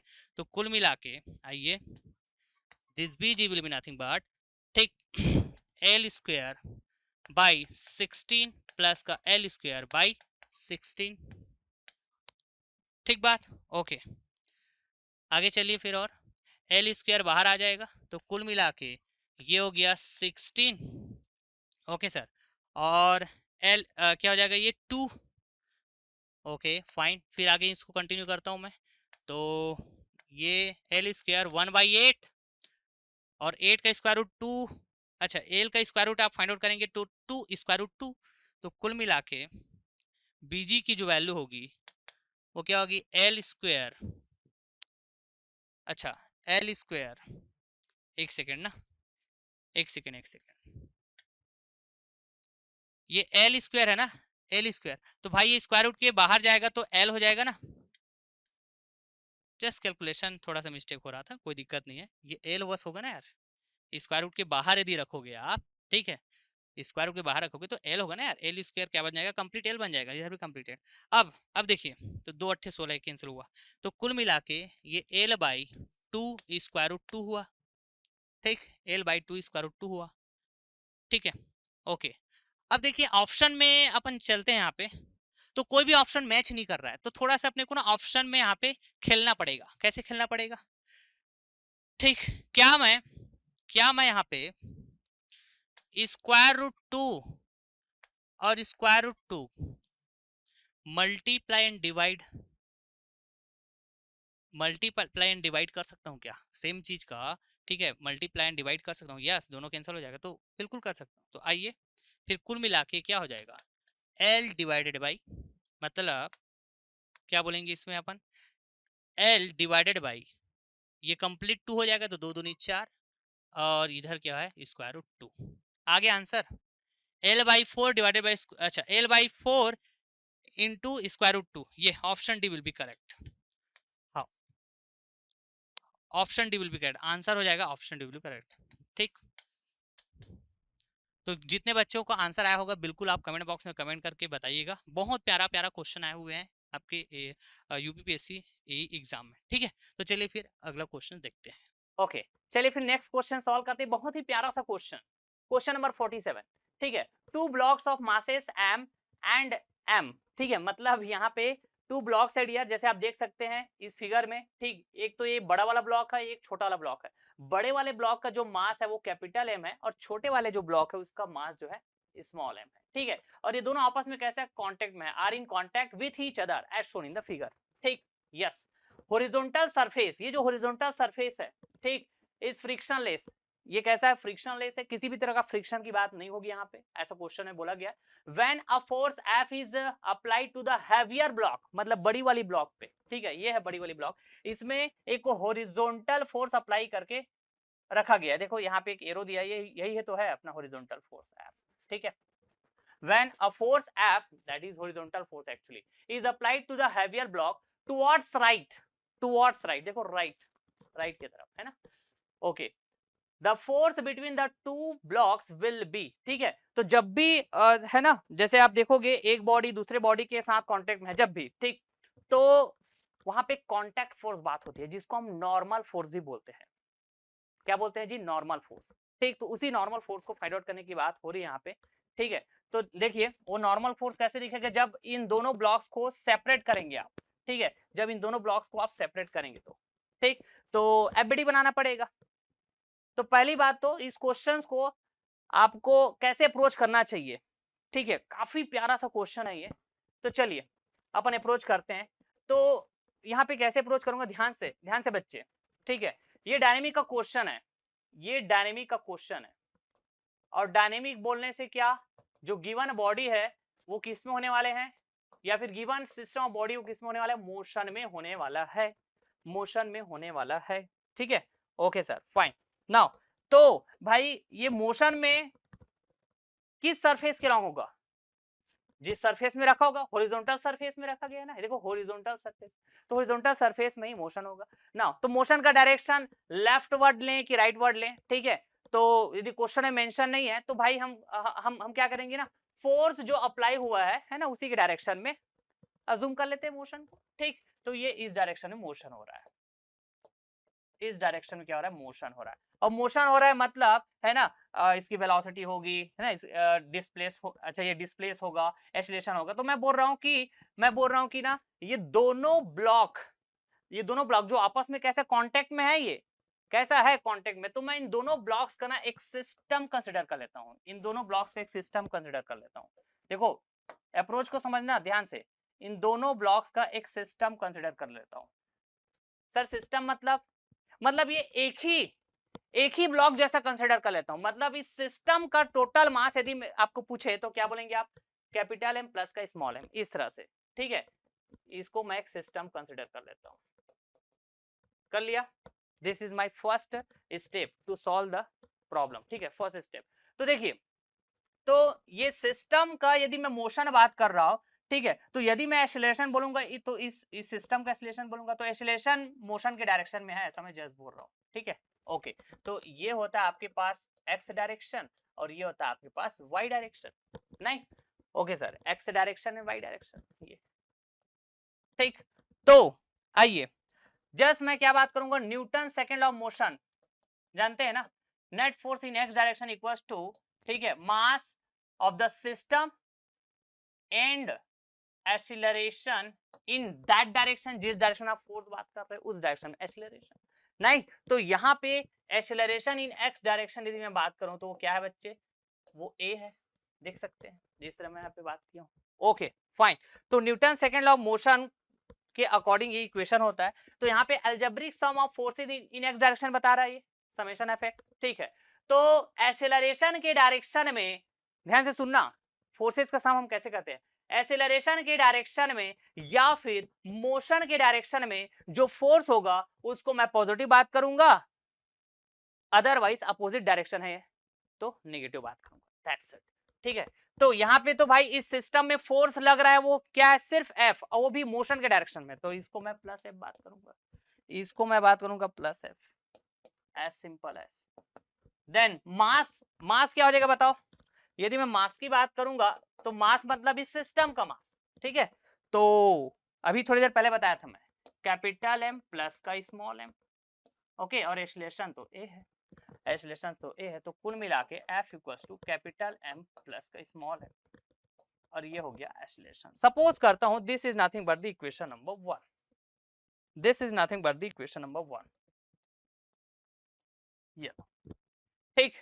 अब मेरे को तो फाइंड आउट करना है क्या, the force between the two blocks, blocks के बीच में ये जो यहाँ पे ये जो कांटेक्ट है ना, तो कांटेक्ट के कारण फोर्स, फोर्स आता है, ठीक है, और वो जो फोर्स होगा ना, ठीक, वो ब्लॉक के द्वारा एक दूसरे को अप्लाई किया जा रहा होगा, just like action reaction, just like action reaction, same amount का but opposite in nature, actually same amount का है ना, ये कांटेक्ट के कारण दोनों ब्लॉक एक दूसरे को फोर्स अप्लाई कर रहे होंगे सेम अमाउंट का, बट अपोजिट इन नेचर, ठीक है, अपोजिट इन डायरेक्शन, ठीक। तो वो कब पता चलेगा, जब मैं एफबीडी बनाऊंगा, अरे जब मैं एफबीडी बनाऊंगा यार, तो आइए बनाते हैं एफबीडी, ठीक, ओके, ये है वो सरफेस, हॉरिजॉन्टल सरफेस, ठीक, ओके सर, और ये वो अच्छा बड़ी वाली ब्लॉक है और ये है छोटी वाली ब्लॉक, ठीक, ओके, इसका मास है कैपिटल एम, इसका मास है स्मॉल एम, ठीक। तो जो बड़ी वाली ब्लॉक है, जो हैवियर ब्लॉक है, उसमें फोर्स अप्लाई हो रहा था, उसमें फोर्स अप्लाई हो रहा था, वो फोर्स क्या है आपके पास, एफ है, ठीक है सर। अच्छा, अब यहाँ पे कांटेक्ट के कारण फोर्स आएगा, उसको मैं बोलता हूँ नॉर्मल फोर्स, एक्चुअली यहाँ पे एक फोर्स आएगा, यहाँ पे एक फोर्स आएगा, ठीक बात, ओके सर। और दोनों फोर्स है ना, मतलब ये कांटेक्ट फोर्स है, ठीक है, दोनों ब्लॉक एक दूसरे को अप्लाई कर रहे होंगे सेम अमाउंट का, सपोज मैंने एन बोला तो ये भी क्या हुआ, तो सेम अमाउंट हुआ, but opposite in nature, opposite in nature. Now अब मेरे पास ना दो अप्रोच हो सकते हैं, ठीक है, दो अप्रोच हो सकते हैं क्वेश्चन को सॉल्व करने का, यहां तक का अप्रोच तो आपका रहेगा ही, ठीक, this is the first step. Second step जो होगा, ठीक है, तो सेकेंड स्टेप का दो अप्रोच हो सकते हैं, दो अप्रोच हो सकते हैं। तो approach number 1, approach number 1, approach number 2 बात कर लेता हूं इधर, अप्रोच नंबर 2, ठीक है, this is approach number 1, this is approach number 2, दोनों तरह से बात कर देता हूं मैं, क्योंकि अलग अलग स्टूडेंट अलग अलग तरह से सोचते हैं, तो आपको कंफ्यूजन ना रहे, इसलिए मैं दोनों अप्रोच से बात कर देता हूं, ठीक है। चलिए, तो देखिए, इससे पहले मैं दोनों ब्लॉक को एक सिस्टम कंसिडर किया था, तो अब क्या करूंगा, इसको सेपरेट कर दिया, तो यहाँ पे मेरा अप्रोच नंबर 1 बनेगा, यदि मैं इसको कंसिडर कर रहा हूं तो अप्रोच नंबर 2 बनेगा। तो देखिए, मोशन में तो है दोनों ब्लॉक मोशन में तो है ना, और एक्सेलरेशन क्या था उसका ए। मैं इसको अलग अलग सिर्फ इस बात के लिए किया क्योंकि मेरे को चाहिए था ये कांटेक्ट फोर्स एन, ठीक है। तो मोशन में तो है, और जिस एक्सेलरेशन के साथ दोनों ब्लॉक एक साथ मोशन कर रहा था, ठीक है, तो वही एक्सेलरेशन यहां पर भी तो दिखेगा। जस्ट मैं इसको सेपरेट इसलिए किया हूं यार, जस्ट मैं इसको सेपरेट इसलिए किया हूं सो दैट मैं इस कांटेक्ट फोर्स का एनालिसिस कर सकूं, बस इतनी सी बात है। तो इसका भी एक्सेलरेशन ए है, इसका भी एक्सेलरेशन है, अरे एक साथ एक ही एक्सेलरेशन से तो मोशन कर रहा था ना। ओके, तो आइए दोनों अप्रोच से अपन बात करते हैं, ठीक है। तो यहाँ पे मैं अप्रोच नंबर 1 मतलब फर्स्ट ब्लॉक को, मतलब हैवियर ब्लॉक में यदि मैं बात करूं तो नेट फोर्स इन, तो इधर भी बात कर लो, this is the X direction and this is the Y direction. तो एक्स डायरेक्शन में ही मोशन देखिए, तो net force in X direction equals to mass into acceleration in X direction, ठीक। तो यहाँ पे मोशन के डायरेक्शन में फोर्स है प्लस एफ, नहीं, मोशन के डायरेक्शन फोर्स एफ है तो उसको प्लस बोला नहीं, और मोशन के अपोजिट डायरेक्शन जो फोर्स है एन, इसलिए माइनस बोला। और मास क्या हो जाएगा, अब क्या बोलूंगा मैं, देखो सिर्फ ये ब्लॉक 1 को कंसीडर कर रहा हूं मैं, मेरा फोकस ब्लॉक 1 में है सिर्फ, ठीक है जी। ओके, तो यहाँ पे मास कौन सा होगा, हैवियर ब्लॉक का, दैट इज कैपिटल एम, और एक्सेलरेशन तो भाई एक्सेलरेशन है, ठीक है। Okay sir, fine. Now so F minus N equals to M A, capital M है ना। नाउ वैसे ही चलिए इसको मैं इक्वेशन नंबर 2 नेमिंग किया। अब इधर आ जाइए, सेम चीज ब्लॉक मतलब जो छोटी वाली ब्लॉक है उसके लिए बात करते हैं, net force in X direction equals to mass into acceleration in X direction. तो यहाँ पर तो सिर्फ एक ही फोर्स दिख रहा है, ठीक है, दैट इज नॉर्मल फोर्स, वो भी मोशन या फिर एक्सेलरेशन के डायरेक्शन में है, तो प्लस का एन, और ये हो जाएगा मास क्या होगा, छोटा वाला एम, स्मॉल एम, ठीक है, और एक्सेलरेशन है तो एक्सेलरेशन है तो N equals to M A, ठीक। ओके, तो इसको मैंने बोला इक्वेशन नंबर 3, ठीक है। ओके, बहुत ही डिटेल में एनालिसिस करा रहा हूं मैं बच्चे, ठीक है, रेडी रहिएगा। और आप तो बहुत सारे ए जे एग्जाम अपियर करते हैं ना, तो आने वाले ए एंड जे एग्जाम के लिए अपियर है ना, आप रेडी रहिएगा, क्वेश्चंस रिपीट हो सकते हैं क्योंकि ए जे एग्जाम में क्वेश्चन रिपीट होते हैं यार। नाउ अब देखिए, आपके पास इक्वेशन नंबर 1 है, तो एक स्टूडेंट क्या सोच सकता है, ये इक्वेशन नंबर 1 और इक्वेशन नंबर 2 को आपस में सॉल्व करने से वो नॉर्मल फोर्स एन की वैल्यू फाइंड आउट कर लेगा, यस बिल्कुल। दूसरा स्टूडेंट क्या सोच सकता है, सॉरी कहाँ गया, दूसरा स्टूडेंट क्या सोच सकता है, इस इक्वेशन नंबर 1 और ये इक्वेशन नंबर 3 दोनों को आपस में सॉल्व करने से नॉर्मल फोर्स फाइंड आउट कर लेगा, यस बिल्कुल कर सकता है, ठीक। क्या दोनों से वैल्यू सेम आएगी, यस डियर यस, इसीलिए तो मैं दोनों अप्रोच बात किया ना। चलिए, तो अपन जैसे बात करें फ्रॉम इक्वेशन नंबर 1, अप्रोच 1 की तरफ बात कर रहा हूं ना, from equation number 1 and equation number 2, equation number 2, ठीक। तो क्या हो जाएगा, F minus N divided by F equals to capital M into A divided by capital M plus का एम, ये एक्सेलरेशन, मतलब मैं कुछ नहीं किया हूं, ठीक है, इक्वेशन 2 को इक्वेशन 1 से डिवाइड कर दिया हूं। इक्वेशन 1 यही था ना, एफ इक्वल टू क्या था बच्चे, कैपिटल एम प्लस के स्मॉल एम इंटू एक्सेलरेशन है, ठीक, यही तो था ना, ठीक है सर, फाइन। आ जाइए, तो यहाँ से आपको एन की वैल्यू नहीं पता चल जाएगा बिल्कुल। तो सबसे पहले तो यहाँ से मेरे को समझ में आता है ये एक्सेलरेशन कैंसल आउट हुआ, ठीक है, अब तो जस्ट कैलकुलेशन और कुछ भी नहीं। सो एम एफ, ठीक है, एम एफ फिर क्या बोलेंगे, प्लस का small M F, then minus का एन एम एम एन, ठीक है, देन माइनस का स्मॉल एम एन, ठीक। ओके, देन इक्वल्स टू ये एम और ए एफ आपस में मल्टीप्लाई हो जाएगा, एम एफ, ठीक। तो आप देखेंगे डियर यहाँ से this M F and this M F will be cancel to each other, ठीक है। Okay sir, fine. नाउ अब देखिए, क्या मैं इसको इस तरह से बात कर सकता हूँ, बिल्कुल स्टेप बाय स्टेप अपन जा रहे हैं, स्मॉल एम एफ कर सकते हैं ऐसा, हाँ बिल्कुल ऐसा बात कर सकते हैं। तो यहाँ से नॉर्मल फोर्स कॉमन निकला तो कुल मिला के small M F divided by capital M plus का स्मॉल एफ। सर यही आंसर है क्या? हाँ यार यही तो आंसर है, बिल्कुल यही आंसर है, बिल्कुल यही आंसर है।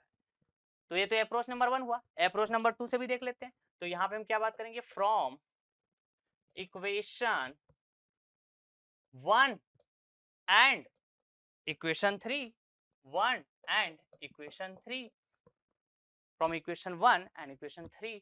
ठीक, तो क्या था आपके पास? इक्वेशन 3 ये वाला था, ठीक है, और इक्वेशन 1 यहाँ पे था। ठीक बात, ओके। तो इक्वेशन 3 को डिवाइड कर देते हैं बच्चे, किससे? इक्वेशन 1 से। तो इस तरह से बात हो जाएगा, small M A divided by capital M plus का स्मॉल एम, ये एक्सीलरेशन। तो दोनों साइड से एक्सीलरेशन, मतलब numerator and denominator acceleration will be cancelled. ठीक है, okay fine. So M N plus का small M N equals to M F. ठीक, नॉर्मल फोर्स कॉमन निकालो, नॉर्मल फोर्स कॉमन निकालो और क्या। ठीक है, तो ये M F divided by capital M plus का स्मॉल एम। आ तो गया, कोई पेपर से जा सकते थे। बढ़िया क्वेश्चन था, बहुत आसान क्वेश्चन था, ठीक है, और बहुत ही कॉन्सेप्चुअल क्वेश्चन था। ठीक, तो इस क्वेश्चन में हम बात करें तो फोर्स की वैल्यू, नॉर्मल फोर्स आपको फाइंड आउट करने की बात हुई थी, तो क्या आया? Small M F divided by capital M plus का small M. Option D will be correct. यहाँ पे क्या हो जाएगा? Answer will be nothing but D. ठीक है, okay sir, fine. Now next question, एक ट्रस्ट का क्वेश्चन आया था, बहुत ही प्यारा सा क्वेश्चन। ये भी आपके गेट एग्जाम में फ्रेम किया गया क्वेश्चन था, जिसको एज इट इज उठा के यूपीपीएससी असिस्टेंट इंजीनियर एग्जाम 2022 में डाल दिया गया। अभी कुछ दिन पहले एग्जाम हुआ है ना, आपको पता है। चलिए इस क्वेश्चन में देखते हैं, बढ़िया सा क्वेश्चन है ये। ऑल अच्छा, ये ट्रस्ट का स्ट्रक्चर है, ये ट्रस्ट का स्ट्रक्चर है डियर, और इस ट्रस्ट के स्ट्रक्चर में, ठीक है, इस ट्रस्ट के स्ट्रक्चर में यदि आप देखेंगे तो ये है हिंज सपोर्ट। एक्चुअली अच्छे से यदि आपको नहीं दिख रहा होगा तो ये हिंज सपोर्ट, ज्वाइंट ए पे हिंज सपोर्ट प्रोवाइड किया गया है और ज्वाइंट डी पे रोलर सपोर्ट प्रोवाइड किया गया है। ठीक बात, ओके। और जो मेंबर ईएफ है, ये जो मेंबर ईएफ है, इस मेंबर ईएफ में यूनिफॉर्मली डिस्ट्रीब्यूटेड लोड अप्लाई करके रखा गया है, यूनिफॉर्मली डिस्ट्रीब्यूटेड लोड अप्लाई करके रखा गया है ये। और यूनिफॉर्मली डिस्ट्रीब्यूटेड लोड मतलब स्ट्रेंथ ऑफ मटेरियल सब्जेक्ट में आप पढ़ते हो, ठीक है, ओके। ठीक, तो सर ट्रस की स्ट्रक्चर में यूनिफॉर्मली डिस्ट्रीब्यूटेड लोड कहां होता है? तो पॉइंट लोड होता है ना। हाँ, तो इसको पॉइंट लोड में कन्वर्ट कर लेंगे। कैसे करते हैं भाई? ठीक है, तो पहले तो क्वेश्चन पढ़ते हैं। All the verticals and horizontal members of the truss shown in the figure are of the length L each। ठीक है, मतलब जितने भी हॉरिजॉन्टल, ये रहा हॉरिजॉन्टल मेंबर, ये रहा हॉरिजॉन्टल मेंबर, ये रहा हॉरिजॉन्टल मेंबर, ठीक है, ये रहा हॉरिजॉन्टल मेंबर, और साथ ही साथ जितने भी वर्टिकल मेंबर, ये वर्टिकल, ये वर्टिकल, सभी का लेंथ L है, L है, L है, L है, L है। हो गया, और इसके साथ ही साथ ये भी बोल रहे हैं। ठीक बात, ओके। ये क्वेश्चन है, बोला, मैं नहीं बोल रहा हूं। Member EF is loaded by a uniformly distributed load of intensity W per unit। ठीक है, मतलब throughout the length of the member, throughout the length L of the member EF। ठीक, EF मेंबर के लेंथ के along जो load apply किया गया है, यूनिफॉर्मली डिस्ट्रीब्यूटेड लोड। तो ये यूनिफॉर्मली डिस्ट्रीब्यूटेड है लोड जो है, ठीक है, पर यूनिट लेंथ कितना? W per unit length. ठीक, तो मेरे को टोटल लेंथ के लिए चाहिए, तो ये क्या हो जाएगा? ये तो W पर यूनिट लेंथ के लिए ना, तो टोटल लेंथ के लिए चाहिए तो W इंटू एल। ठीक है, मतलब ये हुआ कि मेरे को ये जो डिस्ट्रीब्यूट हुआ है लोड W पर यूनिट से, W पर यूनिट लेंथ से डिस्ट्रीब्यूट हुआ है, ठीक है, तो इसको मेरे को एक सिंगल लोड में कन्वर्ट करना है, तो मैं क्या कर दूंगा? L के साथ इसको मल्टीप्लाई कर दूंगा। ठीक है, L के साथ मैं इसको क्या कर दूंगा जी? मल्टीप्लाई कर दूंगा। पर यूनिट लेंथ है ना, पर यूनिट लेंथ, L के साथ मल्टीप्लाई कर दूंगा।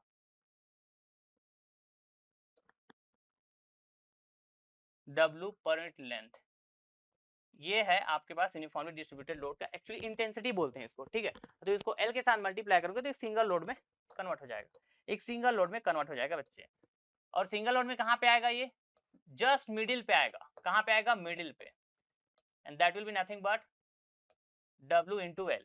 मिडिल पे कहने का मतलब ये लेंथ यदि कैपिटल एल है तो here to here L by two and here to here L by to.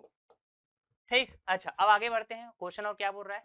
Okay, ये इंटेंसिटी तो बात करें W पर यूनिट लेंथ। ठीक, तो the force in the member BC, तो BC मेंबर कहाँ है बच्चे, ये है BC member, this is nothing but B to C, BC member. BC member में आपको फोर्स बताना है।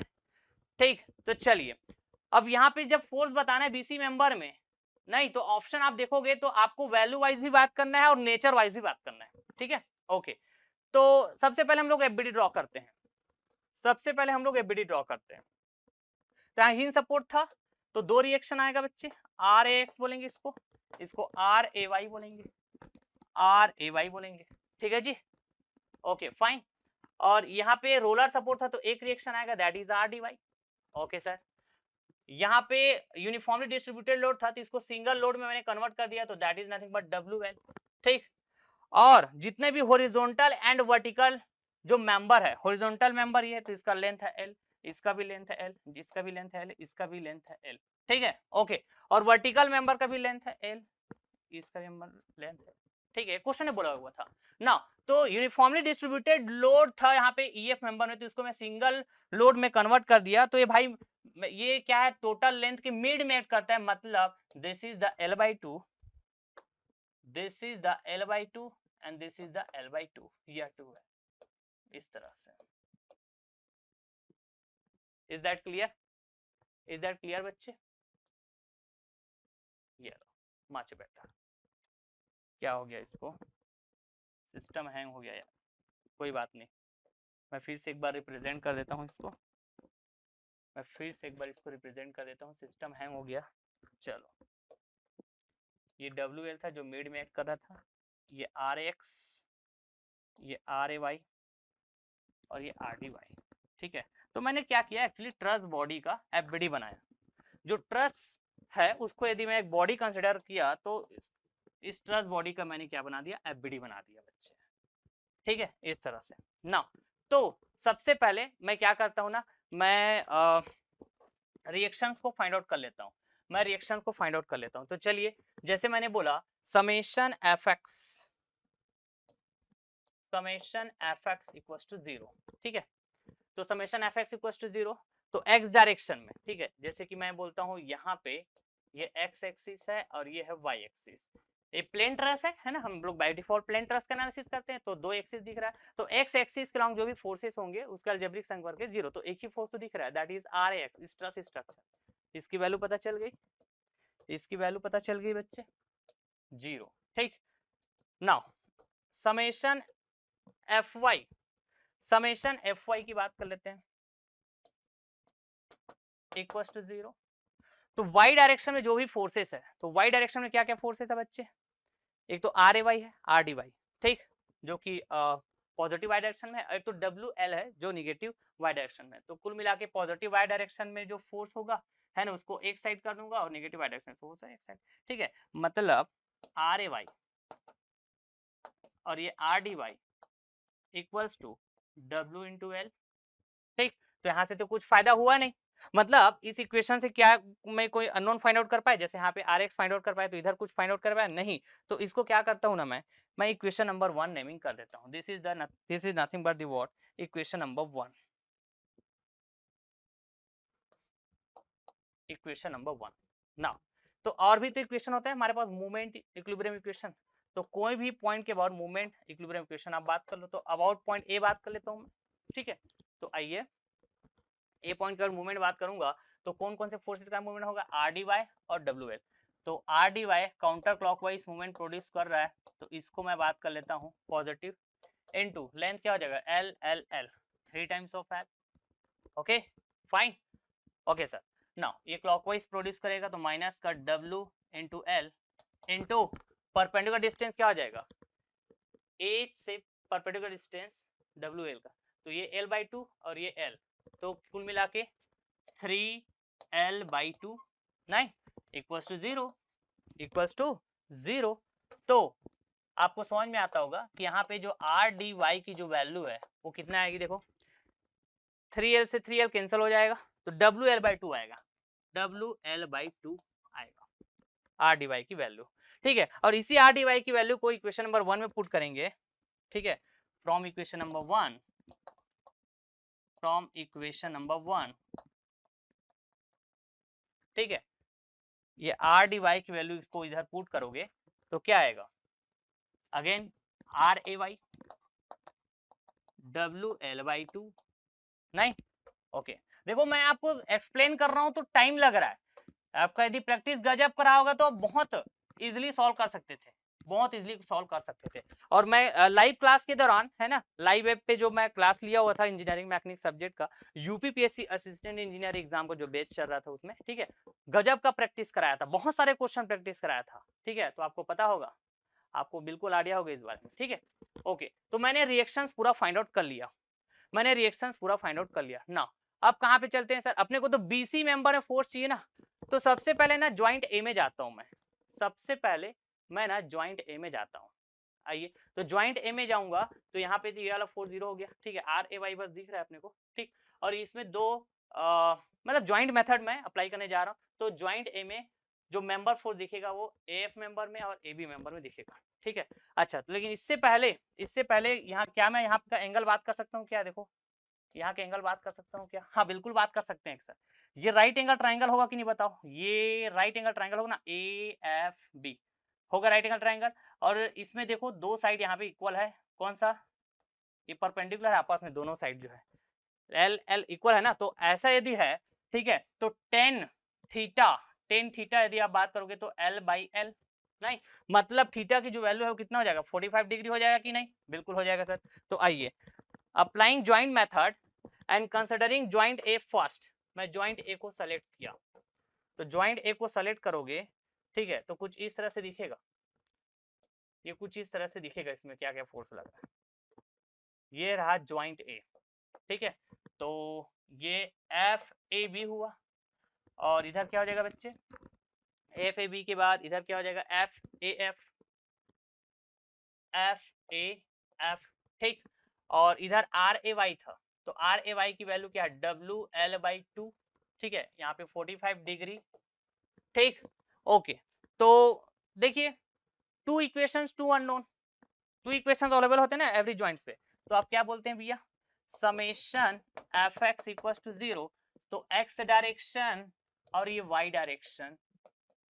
ठीक है, तो एक्स डायरेक्शन में जो भी फोर्सेस है, ठीक है, तो इसका दो कंपोनेंट हो जाएगा।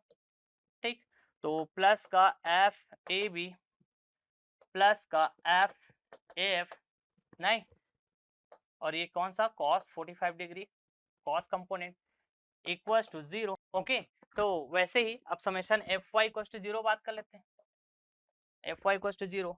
ठीक है, तो एफ वाई इक्वल्स टू 0 मतलब वाई डायरेक्शन में क्या क्या फोर्सेस आ रहे हैं, प्लस का WL/2 प्लस का F A F sine component equals to 0। ठीक है जी, ओके सर, फाइन। तो एफ ए एफ की जो वैल्यू है, ठीक है, वो क्या हो जाएगी, WL/2। ठीक, ओके, WL/2, और ये किसमें होगा, माइनस में होगा, इनटू का 1/sin 45 डिग्री। ठीक, अब इस f की वैल्यू को बच्चे, इस f की वैल्यू को यहाँ पे आप पुट कर दीजिए, यहाँ पे आप इसको क्या कर दीजिए, पुट कर दीजिए। ठीक है, तो आइए, एफ ए बी, ठीक, ये माइनस हो जाएगा WL/2 इंटू का, और ये क्या है, 1/sin 45 degree into cos 45 degree, cos 45 degree. ठीक है, कुछ भी नहीं किया, ये एफ ए एफ की वैल्यू को यहाँ पे पुट किया। ठीक है, तो भैया sin 45 डिग्री cos 45 डिग्री दोनों वैल्यू सेम होती है, कैंसल आउट हुआ, कैंसल आउट हुआ। ठीक है, अच्छा, इधर इक्वल टू 0 भी तो आएगा ना यार, इक्वल टू 0 भी तो आएगा ना, कुछ नहीं किया बच्चे, एफ ए बी और ये एफ ए एफ की वैल्यू यहाँ से पुट किया, मैं यहाँ से पुट किया। ठीक है, ये WL/2 इंटू का 1/sin 45 डिग्री इंटू ये again cos 45 degree equal to का 0, दैट्स इट। ठीक, तो तो कुल मिला के एफ ए बी की वैल्यू मेरे को पता चला। सर अपन ये सब फोर्स की वैल्यू क्यों बात कर रहे हैं? अरे बात करना पड़ेगा, बात करना पड़ेगा। तो देखो यहाँ पे बचा क्या, minus W L by to, इधर आके क्या हो जाएगा, प्लस हो जाएगा। So W L by two, ठीक है, डब्ल्यू एल बाई टू। तो देखो यार, ठीक, आपको पता होना चाहिए जब हम लोग ज्वाइंट मेथड या फिर सेक्शन मेथड में जाते हैं, ठीक है, ट्रस के स्ट्रक्चर को एनालिसिस करने के लिए, तो पहले ना कैलकुलेशन से पहले हम मेंबर में जो फोर्स होता है उसको अज्यूम करते हैं, उसके डायरेक्शन को, एक्सियल टेंसाइल या फिर एक्सियल कंप्रेसिव। तो देखो ज्वाइंट से दूर जाता हुआ दिख रहा है आपको, मैंने एक्सियल टेंसाइल अज्यूम किया हुआ है। अब देखो वैल्यू ए बी मेंबर में कैसा आ रहा है, फोर्स की वैल्यू पॉजिटिव आ रहा है। कुछ मतलब क्या पॉजिटिव, मतलब मेरा जो अज्यूम डायरेक्शन है एक्सियल टेंसाइल वो करेक्ट है, वो करेक्ट है, ऐसा बात करता है, ठीक है। यदि वैल्यू नेगेटिव आता है तो मेरा अज्यूम डायरेक्शन इनकरेक्ट हो जाता है ना, तो उस केस में डायरेक्शन को रिवर्स करने की नीड होता है, दैट्स इट। तो ए बी मेंबर में मैंने फोर्स निकाला, क्यों निकाला होगा पता है, क्योंकि मेरे को चाहिए बीसी मेंबर, बीसी मेंबर में फोर्स चाहिए, तो बीसी मेंबर में फोर्स मेरे को चाहिए ना, तो उसके लिए ए बी मेंबर में फोर्स की वैल्यू मेरे को नीड पड़ने वाला था, इसलिए मैंने फाइंड आउट किया। अब मैं ज्वाइंट बी में जाता हूँ बच्चे, अब मैं ज्वाइंट बी में जाता हूँ, तो आइए ज्वाइंट बी में जाता हूँ। ज्वाइंट मेथड अपन देख रहे हैं, तो ज्वाइंट टू ज्वाइंट अपन चलते हैं ना। सो ज्वाइंट बी, ज्वाइंट बी, यहाँ पे ज्वाइंट बी है, ठीक। तो यहाँ पे एक फोर्स दिखेगा आपके पास ज्वाइंट बी में, ठीक, इधर एक फोर्स दिखेगा और यहाँ पे एक फोर्स दिखेगा, ठीक है जो, ठीक है दोस्त, इस तरह से बात होगा, ठीक।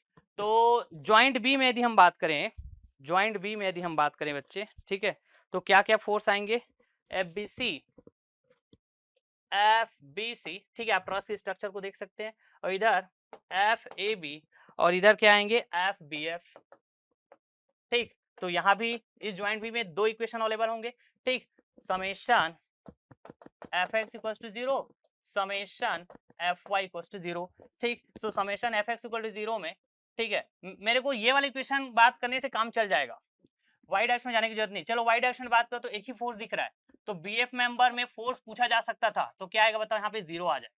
पूछा जा सकता था लेकिन पूछा नहीं है, अपने को पूछा गया है बीसी मेंबर है, तो इधर देखो माइनस का F A B equals to, sorry minus का F A B plus F B C, just calculation है, कुछ भी नहीं कर रहे हैं ना, पॉजिटिव एक्स एक्सिस के along force positive, negative X axis के लॉन्ग फोर्स नेगेटिव, इस तरह से, ठीक है, वैसे वाई डायरेक्शन में। तो एफ बी सी की जो वैल्यू है वो एफ ए बी के इक्वल आ रहा है, और एफ ए बी की वैल्यू हमने इसीलिए फाइंड आउट करके रखा हुआ है यहाँ पे, तो W L by to put कर दीजिए, W L by to put कर दीजिए। सो एफ बी सी की वैल्यू क्या आया, डब्ल्यू एल बाई टू, इसका भी वैल्यू क्या है, पॉजिटिव है, कुछ मतलब क्या पॉजिटिव, तो हमारा अज्यूम डायरेक्शन क्या हुआ, करेक्ट हुआ, मतलब ये कैसा है, एक्सियल टेंसाइल हुआ, नेचर वाइज बात करें तो टेंसाइल, और मैंने टेंसाइल ही अज्यूम किया था, ये आंसर हो जाएगा, ठीक है। तो आइए अपन बात करते हैं, क्वेश्चन में चलते हैं। W L by to tensile कहाँ पे दिख रहा है या फिर टेंशन कहाँ पे दिख रहा है, ऑप्शन ए, ठीक है, ऑप्शन ए डियर, आंसर हमारा क्या हो जाएगा, option A will be correct.